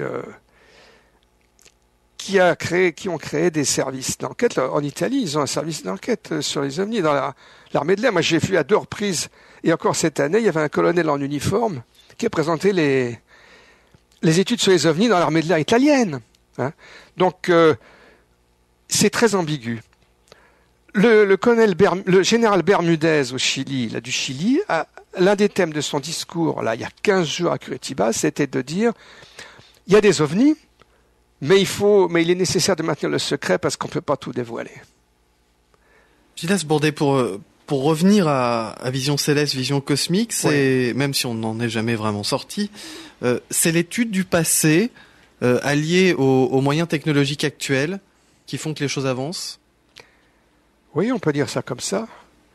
Tout à fait, parce que il y a donc cette poussée maintenant scientifique. Bon, on a toutes ces découvertes d'exoplanètes, ça ça agite beaucoup. Ça remet complètement la question à l'ordre du jour. Et même les magazines qui se donnent disons une opinion sceptique de bon ton, comme la revue Ciel et Espace par exemple, ou Science et Avenir, ils sont obligés, ou la recherche, etc., ils sont obligés, ils ont envie de le faire en fait, de rouvrir ce dossier, mais ils le font par petits paquets, ils le font, ils hésitent encore beaucoup, ils n'osent pas trop se lancer sur le thème des ovnis, parce que c'est encore un thème, disons, politiquement pas très correct. Moi, je vous fais le pari que ça va évoluer dans l'année qui vient et qu'ils vont s'y mettre pour de bon. Moi, j'ai été très frappé par cette émission de C'est dans l'air au mois d'avril où on a parlé. Donc, on va parler des ovnis, une émission quand même importante avec Yves Calvi, C'est dans l'air. Le titre de l'émission d'abord. Le dossier secret des ovnis. Donc, il avait bien pigé le message, Yves Calvi. Et à cette émission, c'est la première fois que j'étais invité à une émission de ce calibre. Et, enfin, une émission sérieuse, j'entends, parce que je mets de côté les émissions type Christophe de Chavannes et autres auxquelles j'avais été invité. On va essayer d'oublier ça parce que c'était toujours pris à la rigolade. Mais là, c'était pris au sérieux. Et Yves Calvi s'est tourné vers Jacques Patonnet. Il a dit, est-ce qu'il y a des ovnis? Et il a dit oui. Bon, il s'est empressé d'ajouter, on ne sait pas du tout ce que c'est. Mais il a dit oui. Et ensuite, Yves Calvi s'est tourné vers le directeur de Ciel et Espace, qui s'appelle Alain Sirou, qui est un habitué de l'émission, chaque fois qu'il y a des thèmes astronomiques. Et il lui a dit, alors, quelle est votre réponse à vous? Mais alors, faites bien attention à ce que vous dites pour ne pas perdre votre emploi. Il a rajouté. C'était drôle, c'était rigolo. Et l'autre s'est mis, il était très, très embarrassé. Très, très embarrassé. Donc, il y a une situation qui est de plus en plus embarrassante pour la littérature classique, pour les gens qui continuent à tenir le discours classique. Bon, c'est typique avec le sociologue Pierre Lagrange qui était là aussi. Il tient un discours d'une extraordinaire ambiguïté actuellement, parce que il y avait un numéro en 2006 dans la revue Science et Avenir intitulé en couverture « Pourquoi les ovnis ont disparu ?» Alors, ça a été affiché dans tous les kiosques à journaux à ce moment-là. Pourquoi les ovnis ont disparu? Ah bon, alors dossier là-dessus. Avec, en vedette, Pierre Lagrange. Et il y avait un long article de Pierre Lagrange avec ce chapeau reprenant le thème. Oui, on a l'impression que c'est du folklore, quoi. Mais quand on lit l'article jusqu'au bout, on s'aperçoit qu'il change. Il change d'argument. Il finit par dire, oui, il y a peut-être des extraterrestres, il y a peut-être des visiteurs, mais nous ne pouvons rien y comprendre. Nous sommes comme des babouins. Nous ne pouvons pas comprendre. Alors là, on fait apparaître un nouveau thème quand même. Là. Ce n'est plus... Non, les ovnis, c'est du folklore, c'est dans la tête des gens qui voient des choses, qui croient voir des choses. C'est... Il y en a, mais on ne peut pas comprendre. Ça nous dépasse, les scientifiques n'y comprennent rien. Donc, il y a une transition là. On est dans une phase de transition où les arguments commencent à évoluer, commencent à se modifier. Et moi, je vous dirais, ça va continuer comme ça va même se renforcer. Je crois savoir qu'il y a des émissions qui se préparent et qui vont aller dans un sens tout à fait, bien plus positif que cette fameuse émission de FR3 de juin, qui était dominée par les sceptiques.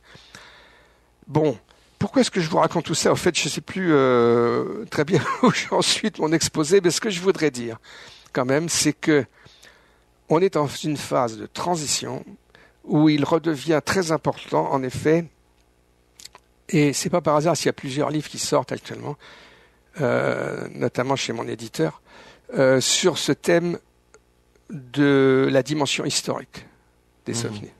Oui, il y a effectivement le livre de Christelle Seval qui est sorti aussi sur cette dimension historique des ovnis. Et Jean Sider également, qui reparle des ovnis d'avant 1947. Et on ne peut que conseiller aussi le livre de Monsieur Pinon sur Fatima. Gilles Pinon, l'amiral Pinon sur Fatima, très très bon livre également. Je vous arrête un instant parce que ça me paraît utile de mettre ça en avant. Dans le passé, on a eu des représentations, des gravures, des fresques compréhensible ou non, chacun aura sa manière de déchiffrer les choses. Après, la science a pris les devants et on a dit non, ce n'est pas possible, sinon on saurait l'expliquer. Voilà. Et donc ce que vous nous dites, c'est que maintenant, on en arrive à un point où on arrive à conjuguer les deux, oui. À travers notamment des livres comme le vôtre, Gilles Bourdet, on arrive à conjuguer les deux pour oui. essayer de développer une autre logique, une vision plus oui. globale. Un autre aspect de cette controverse sur le plan scientifique, c'est que c'est la physique fondamentale. Vous savez qu'ils ont vraiment un énorme problème sur les bras, les physiciens. C'est qu'il y a deux théories en physique fondamentale. Il y a la théorie de la relativité d'un côté, qui marche très très bien pour les corps célestes. C'est impeccable. Et puis il y a la physique quantique pour les particules. Sauf que il n'y a pas de théorie unifiée. Ils ne sont pas compatibles toutes les deux. Ça fait maintenant plusieurs décennies, doit faire une 50aine d'années. Déjà Einstein essayait d'unifier la physique, mais la question a énormément évolué depuis quelques dizaines d'années. Et de nouvelles théories sont apparues.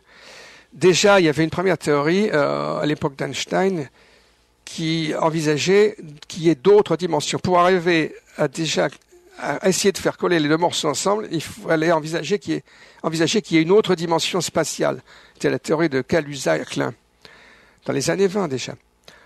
Mais ça a été un petit peu oublié, parce qu'on n'y comprenait rien, ça paraissait trop extraordinaire, et puis ça a refait surface dans les années 60. Il y a de nouvelles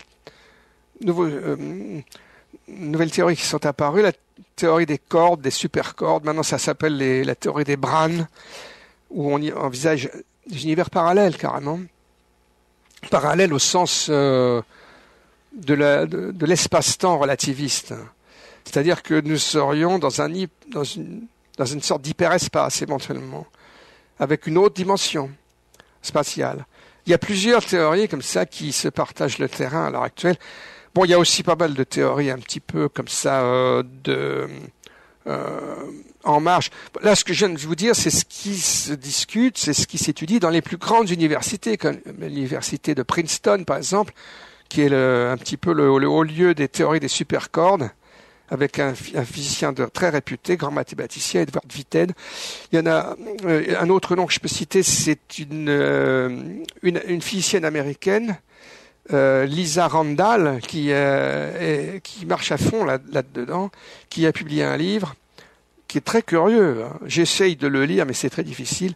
Il s'appelle Warped Passages, ça vous dit quelque chose, la warp drive.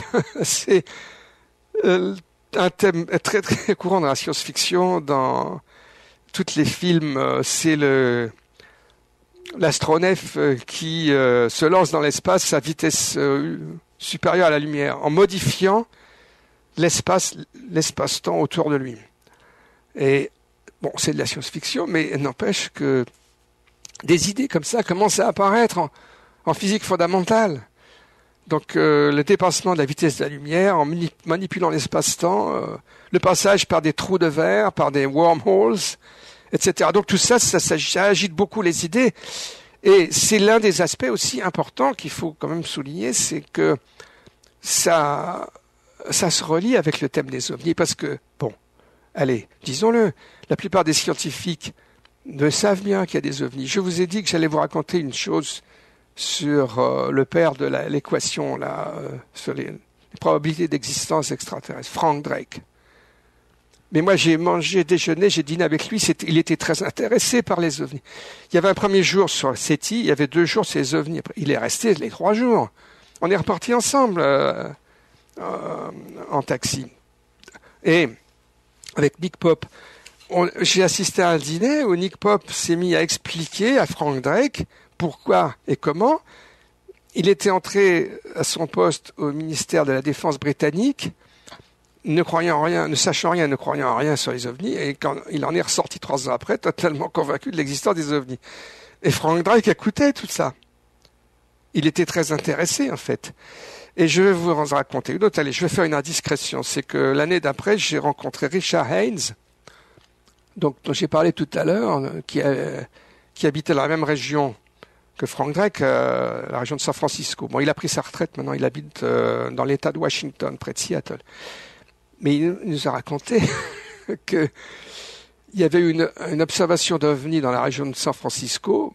Il était allé voir le témoin. Et quand il est arrivé, le témoin lui a dit « Ah, mais vous n'êtes pas le premier. »« Ah bon ?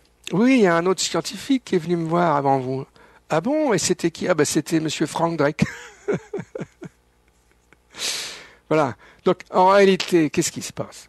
C'est que il y a un bouillonnement énorme. Donc, les exoplanètes, les nouvelles théories de physique fondamentale, l'évolution des idées en biologie aussi. Hein. On s'aperçoit qu'il y a des choses très bizarres au niveau de l'ADN. Il y a un physicien britannique, Paul Davies, qui a suggéré qu'on réétudie un petit peu ces gros segments d'ADN qu'on ne sait pas à quoi ils servent. On pourrait peut-être trouver des choses là-dedans très curieuses, n'est-ce pas ? Peut-être d'origine extraterrestre. Eh oui, c'est un scientifique de tout à fait mainstream, hein, tout à fait dans le courant majoritaire des scientifiques. Il y a des scientifiques qui osent dire des choses comme ça actuellement. Et ils savent très bien qu'il y a des ovnis, en fait. Ils le savent tous. Et même en France. Moi, un scientifique dont je ne dirai pas le nom, mais qui a raconté à Pierre Guérin, de regretter Pierre Guérin, qui était un valeureux défenseur de l'ufologie, astrophysicien, qui m'a cité un dialogue qu'il a eu avec un ami proche de ce milieu, qui lui a dit « Écoute, Pierre, les ovnis, je vais te le dire, moi j'ai choisi mon camp. » Ça se passait dans les années 70. Donc en fait, il y a eu véritablement, oui, des camps qui sont en quelque sorte constitués, renforcés. Et c'est ça qui est en train de changer maintenant, je crois. C'est que ça commence à drôlement s'effriter, ce mur de l'indifférence, du mépris, de l'ignorance et du secret. Ça commence à sérieusement s'effriter aujourd'hui. Ça va devenir, je pense, très intéressant. Voilà. Et d'où l'intérêt. D'où l'intérêt de revenir sur de revenir sur le passé maintenant pour mieux comprendre le présent. Oui.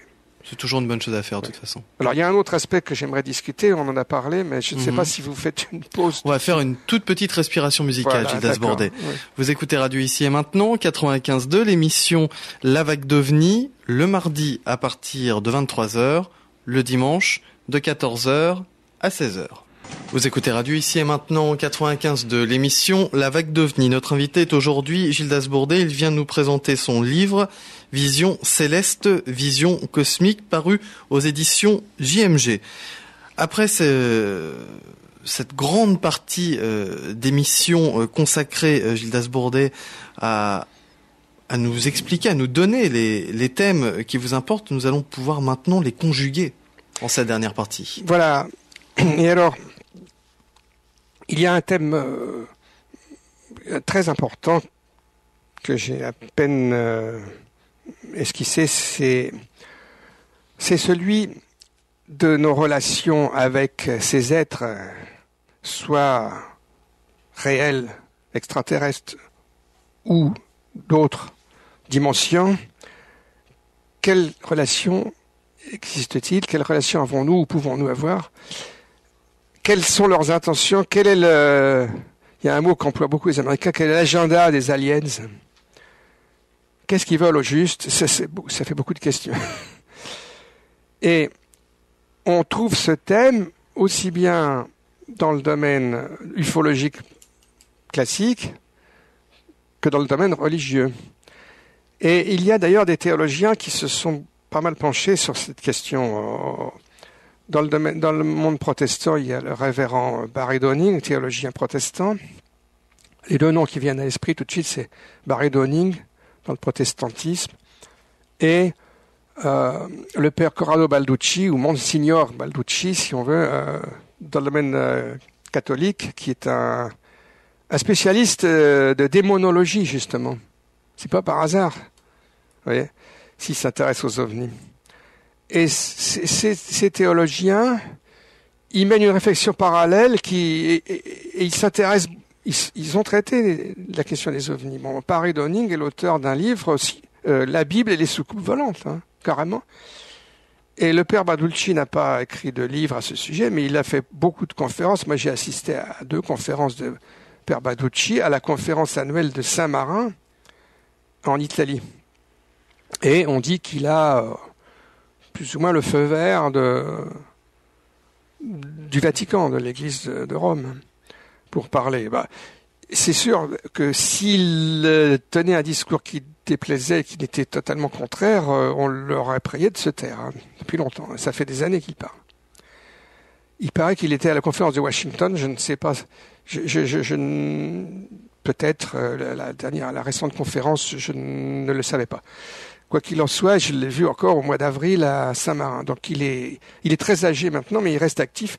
Le révérend Barry Downing est moins âgé et il reste lui aussi très actif. Il s'est d'ailleurs intéressé à aux questions traitées dans le rapport du Cometa. Il a écrit là-dessus.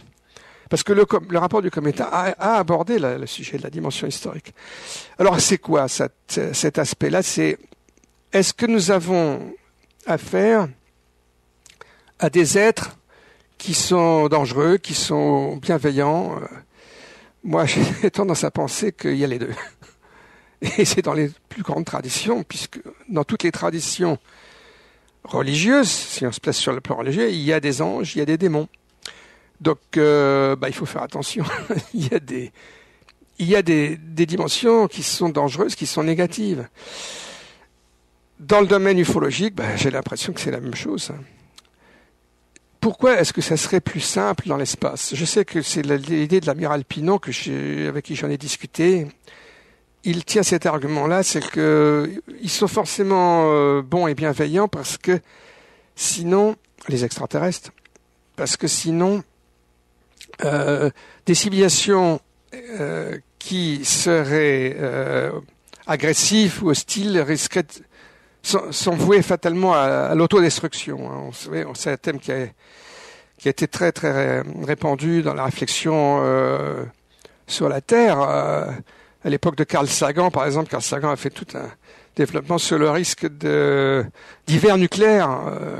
Et beaucoup de gens ont pensé, et certains encore aujourd'hui, que l'humanité ne va pas pouvoir durer longtemps à cause de cet énorme stock d'armes nucléaires, qu'on va finir par la faire exploser, ou alors on va faire fondre toutes les glaces, on va être sous 60 mètres d'eau, ça va être la catastrophe. Enfin, il y a beaucoup de gens qui croient qu'on va pas durer longtemps. Mais il y a, à mon avis,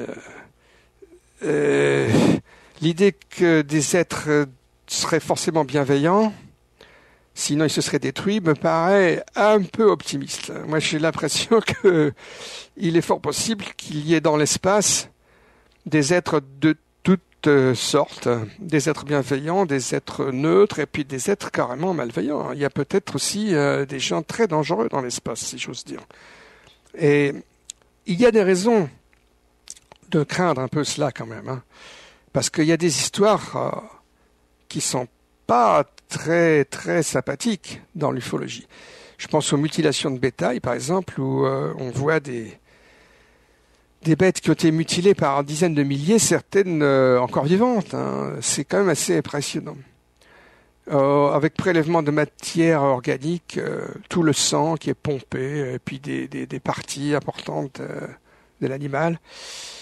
Qu'est-ce que c'est que ça? Qu'est-ce que ça veut dire? Il y a dans le domaine des enlèvements des récits qui sont très impressionnants aussi. Il y a des gens comme Carla Turner, qui est décédée maintenant, qui a écrit plusieurs livres, et il y en a d'autres, qui disons, exprime l'idée qu'il y a des êtres quand même hostiles qui nous visitent et qui sont pas sympathiques. Alors, moi, personnellement, je crois que il faut pas non plus noircir le tableau dans ce sens-là. Moi, j'ai le sentiment qu'il y a un petit peu de tout. Et puis, je ne sais pas pourquoi, mais je suis quand même peut-être un peu optimiste, moi aussi, à ma manière, mais je ne crois pas qu'on risque de se faire croquer.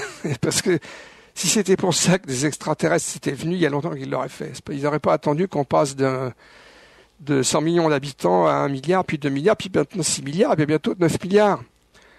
Donc, non, je ne pense pas. Non. Le scénario catastrophe du style Mars Attack ou Independence Day, je n'y crois pas du tout. L'intérêt serait la biodiversité magnifique de notre planète, Oui. Ces espèces animales, Oui. végétales, Oui. et en même temps le côté exponentiel de la présence de l'être humain sur le sol, et donc la disparition des espaces naturels pourrait amener à un tel événement. Voilà. Alors, ce qu'il faudrait dire aussi, c'est un sujet particulièrement délicat, mais je crois qu'il faut l'aborder. C'est un thème qui a déjà été abordé il y a pas mal d'années. C'est l'idée que nous avons peut-être été, non seulement on nous a enseigné les religions, hein, mais on nous a aussi il y a eu des coups de pouce génétiques, par exemple. Il y a eu des manipulations.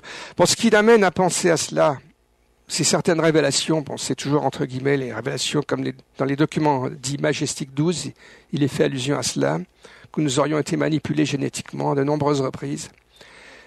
Mais qu'est-ce qui se passe aujourd'hui? Dans ce dossier des enlèvements, on a cette dimension-là. Les meilleurs spécialistes de la chose, comme Bob Hopkins et d'autres, même le docteur Mack reconnaît qu'il y a cette dimension. Moi, j'ai connu le docteur Mack, et vous savez, c'est le professeur de l'université de l'école de médecine de l'université de Harvard qui s'est intéressé à cela à la suite de Bob Hopkins d'ailleurs, et qui a beaucoup étudié les dossiers d'enlèvement. Il met l'accent, lui, sur la dimension spirituelle, et je pense qu'il a raison de le faire. Je pense que c'est important aussi. Il constate, c'est beaucoup de cas qu'il a étudiés, un élargissement de la conscience, de la spiritualité. Donc c'est très difficile comme sujet, comme thème, mais il y a aussi cette dimension matérielle que nous avons peut-être été manipulés. Donc il y a eu des actions un peu très secrètes. Mais dans le dossier des enlèvements, on trouve cela. Il y a l'idée qu'il y a des manipulations génétiques en cours qui nous modifient petit à petit, qui agissent sur l'humanité. Alors, est-ce que c'est bon ou est-ce que c'est mauvais? Moi, j'ai tendance quand même, c'est j'ai un tempérament plutôt optimiste. Et je pense que, oui, ça va globalement dans le bon sens. En revanche, ce que certaines histoires suggèrent, et ça c'est vrai non seulement dans le dossier OVNI, mais il y a aussi des gens qui font le rapprochement avec le domaine des religions, c'est-à-dire des entités négatives qui nous sont hostiles. Et ça se ressemble un peu. C'est très curieux parce qu'il y a des dossiers en quelque sorte parallèles entre OVNI et religion. Il y a peut-être, et même sans doute, des êtres, qu'ils soient en chair et en os extraterrestres ou qu'ils soient d'autres natures, qui ne sont pas sympathiques, qui nous sont hostiles. Donc, moi, je serais tendance à dire, ne soyons pas pessimistes, parce qu'il y a des gens qui sont terriblement pessimistes. Il y a des auteurs qui voient tout terriblement en noir, qui disent que nous sommes menacés, que c'est foutu, etc. Que nous sommes sous l'emprise de forces négatives, etc. C'est aussi un thème très ancien dans les religions. Vous savez que, bon, j'en ai pas parlé encore, mais on peut, ça rentre dans le cadre du sujet, j'en parle dans mon livre, c'est à l'époque des débuts de la religion chrétienne, il y a eu un bouillonnement de croyances et de doctrines et d'écoles très très considérables, avec toutes sortes d'écoles. Il y avait une cinquantaine d'écoles dites, je cherche le nom, les gnostiques, les écoles gnostiques. On en parle encore beaucoup actuellement. Il y a des nouveaux documents qui refont surface. On en a trouvé à Nag Hammadi en Égypte, par exemple. Il y a un évangile de Judas aussi, mais qui n'est pas un texte gnostique. Enfin, c'est très compliqué. Il y a un bouillonnement très complexe d'idées, et dans ces idées, il y avait celle-là que nous étions, nous les petits humains, sous la coupe de dieux pas sympathiques, d'archontes qui ne sont pas bienveillants, et que toute la recherche, toute la démarche spirituelle des humains, c'était d'arriver à surmonter cela et à retrouver les forces supérieures, le Dieu bienveillant qui est au-dessus de tout cela. Et c'est une espèce d'itinéraire, un itinéraire après la mort qui est très dangereux. On trouve aussi cette idée-là d'ailleurs dans les religions de l'Inde, hein, dans le bouddhisme, je crois, où il y a tout un itinéraire. Vous savez, il y a le livre des morts tibétain où il faut faire attention parce qu'on est menacé après la mort par des entités malfaisantes, etc. Bon, il y a cette idée-là, et qui continue, et même encore beaucoup aujourd'hui, puisque vous savez qu'il y a des tendances de chrétiens fondamentalistes aujourd'hui qui mettent beaucoup l'accent sur cette espèce de lutte apocalyptique entre le bien et le mal qu'il va falloir surmonter, etc. Bon, moi, je ne partage pas cette vision-là, hein. Je le dis très franchement, je suis plutôt dans le camp des optimistes, que ce soit sur le plan extraterrestre en bonne et due forme. Je ne crois pas du tout au scénario de Independence Day avec des extraterrestres abominables qui viennent nous croquer. Je n'y crois pas du tout. Et je ne crois pas non plus que nous soyons sous l'emprise d'entités démoniaques, de démons qui nous veulent du mal. Non, je crois que l'homme est libre, nous sommes libres et nous avons de quoi nous défendre quand même. Aussi bien sur le plan d'ailleurs spirituel que matériel. Voilà, je ne sais pas si c'est un peu confus ce que je raconte, mais j'essaie de cerner un petit peu tout cet aspect qui est quand même important, qui est fondamental. Non, mais ça nous ramène à beaucoup d'écrits. Alors pour ceux qui peut-être découvriraient l'émission La Vague d'OVNI, ça nous ramène à différents livres, à différentes thèses. Ça nous ramène aussi bien à Jacques Vallée, qu'à Jean Sider, qu'à différents auteurs, jeunes ou moins jeunes. Je pense à Fabrice Bonvin qui a écrit un livre sur la théorie Gaïa. Oui. Il n'est pas le seul, il y en a d'autres. Mais la théorie Gaïa, enfin, il y a beaucoup de thèses. On peut travailler avec toute... Oui, bien sûr, on peut développer beaucoup de thèses. Bon, alors, écoutez, vous me tendez la perche pour parler un petit peu les idées de Jacques Vallée, qui est suivi par pas mal de gens encore aujourd'hui, notamment Jean Sider et d'autres. Alors, Jacques Vallée, c'est très très bizarre comme théorie, puisque il n'est pas... Il a tendance, il dit, pour essayer de résumer sans caricaturer, que en fait, les gens qui croient qu'il y a des extraterrestres se trompent. En réalité, ce sont des manipulations mentales, des mises en scène qui nous sont faites pour nous faire croire aux extraterrestres, pour cacher, par une espèce de force de contrôle, il appelle ça, une espèce d'intelligence très puissante, très redoutable en fait, qui nous manipule, qui tire les ficelles et qui nous trompe. Et ça, depuis presque l'aube de l'humanité. Alors pourquoi faire ? C'est pas clair. Hein. Qu'est-ce qu'il veut, cette intelligence ? Où veut-elle en venir ? Quel est son agenda ? Alors là, on ne sait pas très bien. Hein. Alors, moi, je n'y crois pas beaucoup à ça. Par contre, ce que je crois, moi, c'est que... Bon, allez, oserais-je le dire, c'est qu'il y a des discours qui nous disent il n'y a pas d'extraterrestres, non, il n'y a rien du tout, mais ça fait bien l'affaire des services secrets américains, hein, ce genre de discours. Parce que ça nous envoie sur toutes sortes de directions qui sont... On va se perdre un petit peu dans des directions qui sont peut-être des cul-de-sac, je veux dire, qui nous font oublier un thème absolument majeur, c'est qu'il y a des extraterrestres. On le sait, les scientifiques même le savent, les militaires plus encore, parce qu'ils en ont récupéré des ovnis. Ils en ont. Et des cadavres. Il y a encore des nouveaux témoignages qui sont apparus sur l'affaire de Roswell et sur d'autres affaires.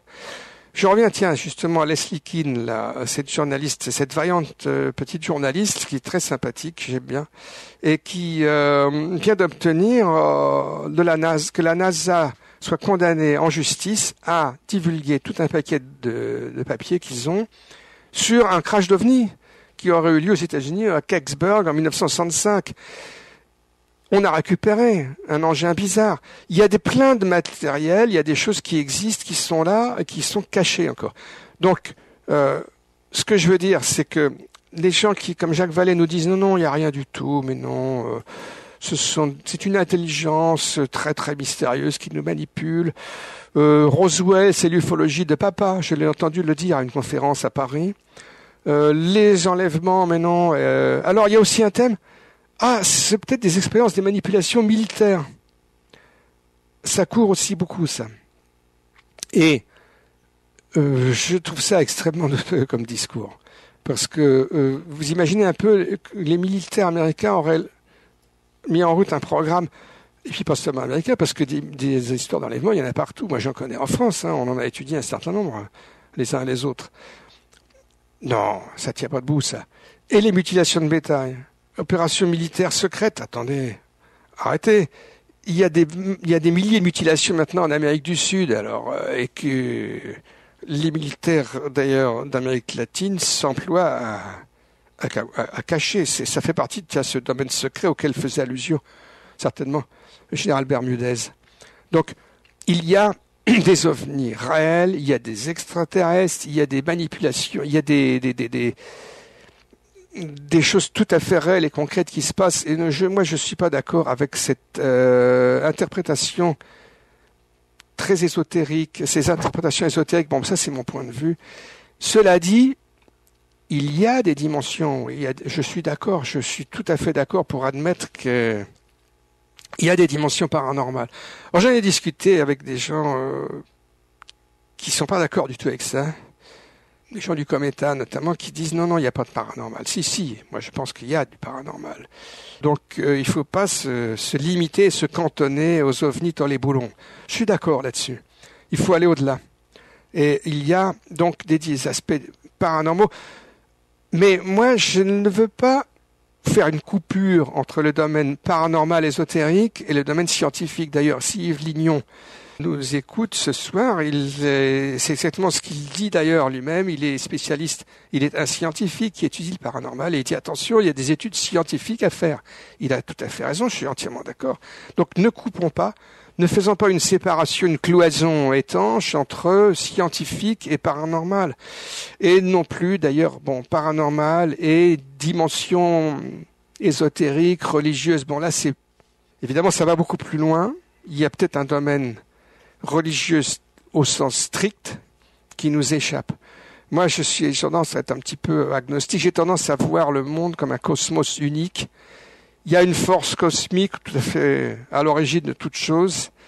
On appelle ça Dieu, si on veut. Moi, je préfère parler d'une force cosmique fondamentale qui donne un sens à tout. Mais est-ce qu'il y a un monde surnaturel totalement disjoint, totalement étanche par rapport à nous? Non, moi j'ai tendance à penser que non, que tout cela forme un ensemble, un tout. Ça rejoint parfaitement votre livre où vous liez les différentes visions, les apparitions, les traces dans l'histoire de choses étranges, en tout cas relatées par les humains, au phénomène ovni. Donc ça rejoint parfaitement votre livre. Il y a un dossier récent de ces dernières années, c'est celui des cercles dans les blés, les crop circles. Mm-hmm. Moi, je termine là-dessus, d'ailleurs, mon livre, avec 2 images de crop circle. Bon, là aussi, tout un débat. Alors, une opinion prédominante, même notre ami Nick Pop, il a encore parlé de ça à Curitiba. Il dit non, les crop circles, j'y crois pas. J'ai rencontré des fabricants de faux crop circles, tout ça, ce sont des fabrications humaines. Bon. Moi, je suis pas d'accord. Je pense qu'il y en a beaucoup, en effet, mais je pense qu'il y a des vrais crop circles. J'ai été amené à me confronter avec un ufologue français assez typique, d'ailleurs, de cette tendance, qui avait affirmé péremptoirement qu'il n'y a pas de vrai crop circle, vrai au sens non humain, d'origine non humaine. Moi, je suis tout à fait convaincu que si. Il y a de bonnes raisons de le penser.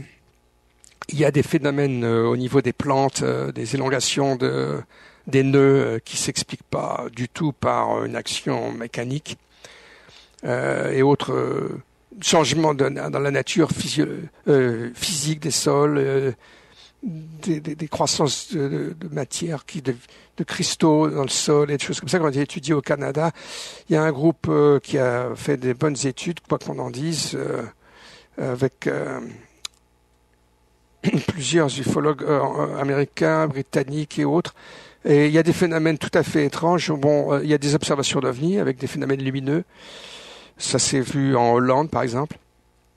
Et puis, il y a aussi des Oui, des observations d'OVNI, mais aussi de boules lumineuses. Il y a énormément de petites boules lumineuses qu'on a filmées, qu'on a photographiées, qu'on a filmées, se baladant au-dessus des crop circles. Est-ce que vous avez fait un rapport entre nos crop circles actuels et des représentations dans le passé de ce qui aurait pu être des crop circles, des agroglyphes? Alors, oui, non, moi je suis pas spécialiste de ça, mais je sais qu'il y a des gens qui le font. Il y a un livre récent il y a plusieurs livres qui ont traité de cela. Bon, il y a le livre de Elcho Hasselhoff, physicien hollandais que j'ai rencontré à Saint-Marin, que je considère comme très sérieux, qui aborde un petit peu tout ça. L'allemand Michael Eismann aussi a fait un livre. Linda Moulton-Ho a fait un livre aussi qui développe ça. Il y en a d'autres. Et c'est un thème très difficile parce qu'il faut être versé dans la... Pour aborder cela, à mon avis, il faut être vraiment très fort parce qu'il faut avoir une bonne connaissance des symboles, tous les symboliques anciennes. Et il y a des gens qui pensent que oui, il y a des rapports, oui, bien sûr, oui. Mais je vous avouerai que je n'ai pas étudié ça pour ma part. Mais je suis tout à fait disposé à admettre qu'il y a des symboles. Moi, je crois qu'il y a des messages, oui, il y a des messages dans ces crop circles. Ils développent des messages, les vrais crop circles. Il y a un message, moi, j'ai envie de voir plutôt comme un message pacifique. Hein. Ce sont des messages pacifiques. Et les crop circles ne sont pas si récents que ça? Non, ils ne sont pas si récents que ça. Oui, il y a une image qui est très célèbre. C'est celle qui remonte au XVIIe, je crois, ou même avant, même XVIe, XVe, où on voit un crop circle qui est en train d'être fabriqué par un diable. Alors c'est là qu'on retrouve le thème religieux. C'est une œuvre du diable. On a cru ça aussi à l'époque. Mais il y a des très très anciens, en effet, manifestations d'agroglyphes, comme on dit. Oui, c'est dans l'histoire aussi. Encore un autre aspect très curieux. Alors là aussi, il y a ce thème des méchants extraterrestres qui ressort également. Vous savez, il y a eu ce film qui a eu énormément de publicité. Comment s'appelait-il déjà? Sign. Il est pas mal ce film pendant une heure, disons, mais alors ça dérape complètement vers la fin où on nous explique que ce sont d'horribles extraterrestres qui ont installé ces cercles pour permettre à leurs engins d'avoir des repères pour atterrir et venir nous manger, nous croquer. La fin est complètement délirante, hein, la fin de ce film-là. Je suis très hostile à cette fin de film. Oui, c'est de la science-fiction, c'est normal. Il faut du spectacle. Ah oui, mais alors là, vraiment, c'est de l'exploitation éhontée du thème, à mon avis. Là. Donc, oui, bon, écoutez, si vous voulez, on peut en parler un tout petit peu de cette exploitation, quoi. C'est quelque chose de très embêtant, parce que on a toute la thématique des X-Files est très très glauque et très conspirationniste. Ça aussi, c'est un truc que j'aimerais discuter un petit peu, si on peut encore, je ne sais plus si on a encore un tout petit peu de temps pour en parler. C'est le thème donc du complot, de la conspiration, etc. Et alors, c'est un domaine sur lequel on est amené à se pencher, évidemment, quand on s'intéresse aux ovnis. Est-ce qu'il y a non seulement des connaissances secrètes qui sont maintenues secrètes, mais peut-être des contacts, et même cette rumeur est apparue dans les années 80 aux États-Unis. C'est le thème d'accords secrets, de rencontres très secrètes qui ont eu lieu et qui ont fait l'objet. Il y a eu des accords secrets de coopération, etc. Et alors, il y a toute une aile dite conspirationniste très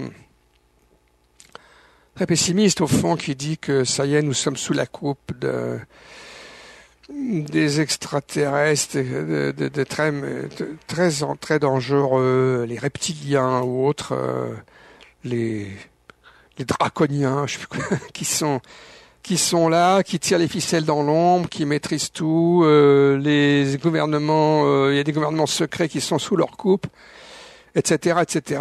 C'est une vision très très très noire que je ne partage pas, hein, franchement. Mais Gildas, tout à l'heure, vous nous disiez, ils ont baissé le rideau en 1947. Oui.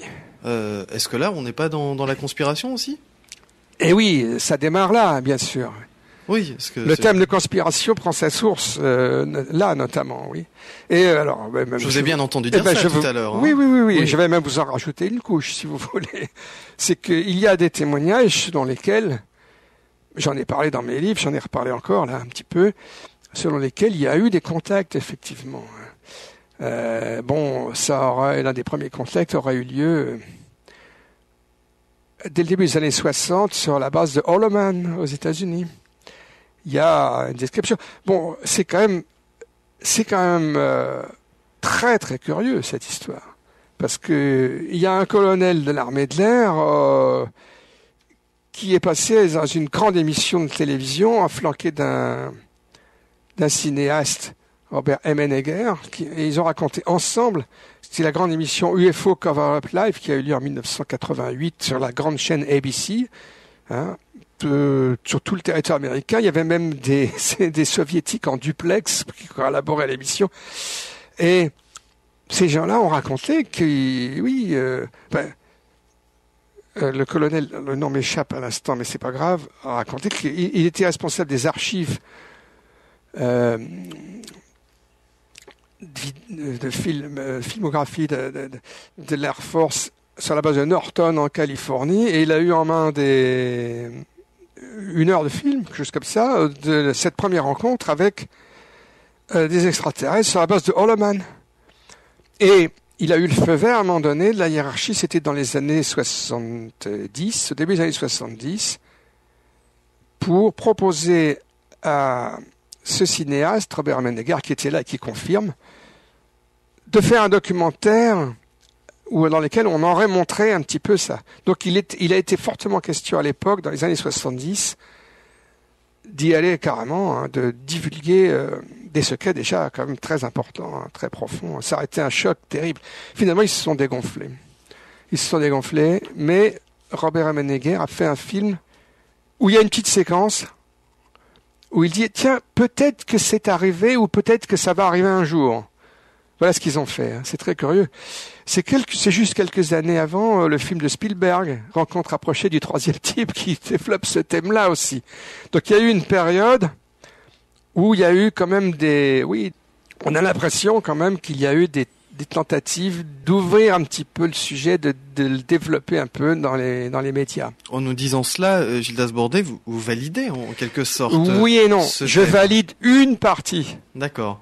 Mais je ne suis pas d'accord pour aller aussi loin que certaines visions horriblement pessimistes qui ne voient que des catastrophes partout. Nous sommes sous la coupe d'horribles extraterrestres, etc.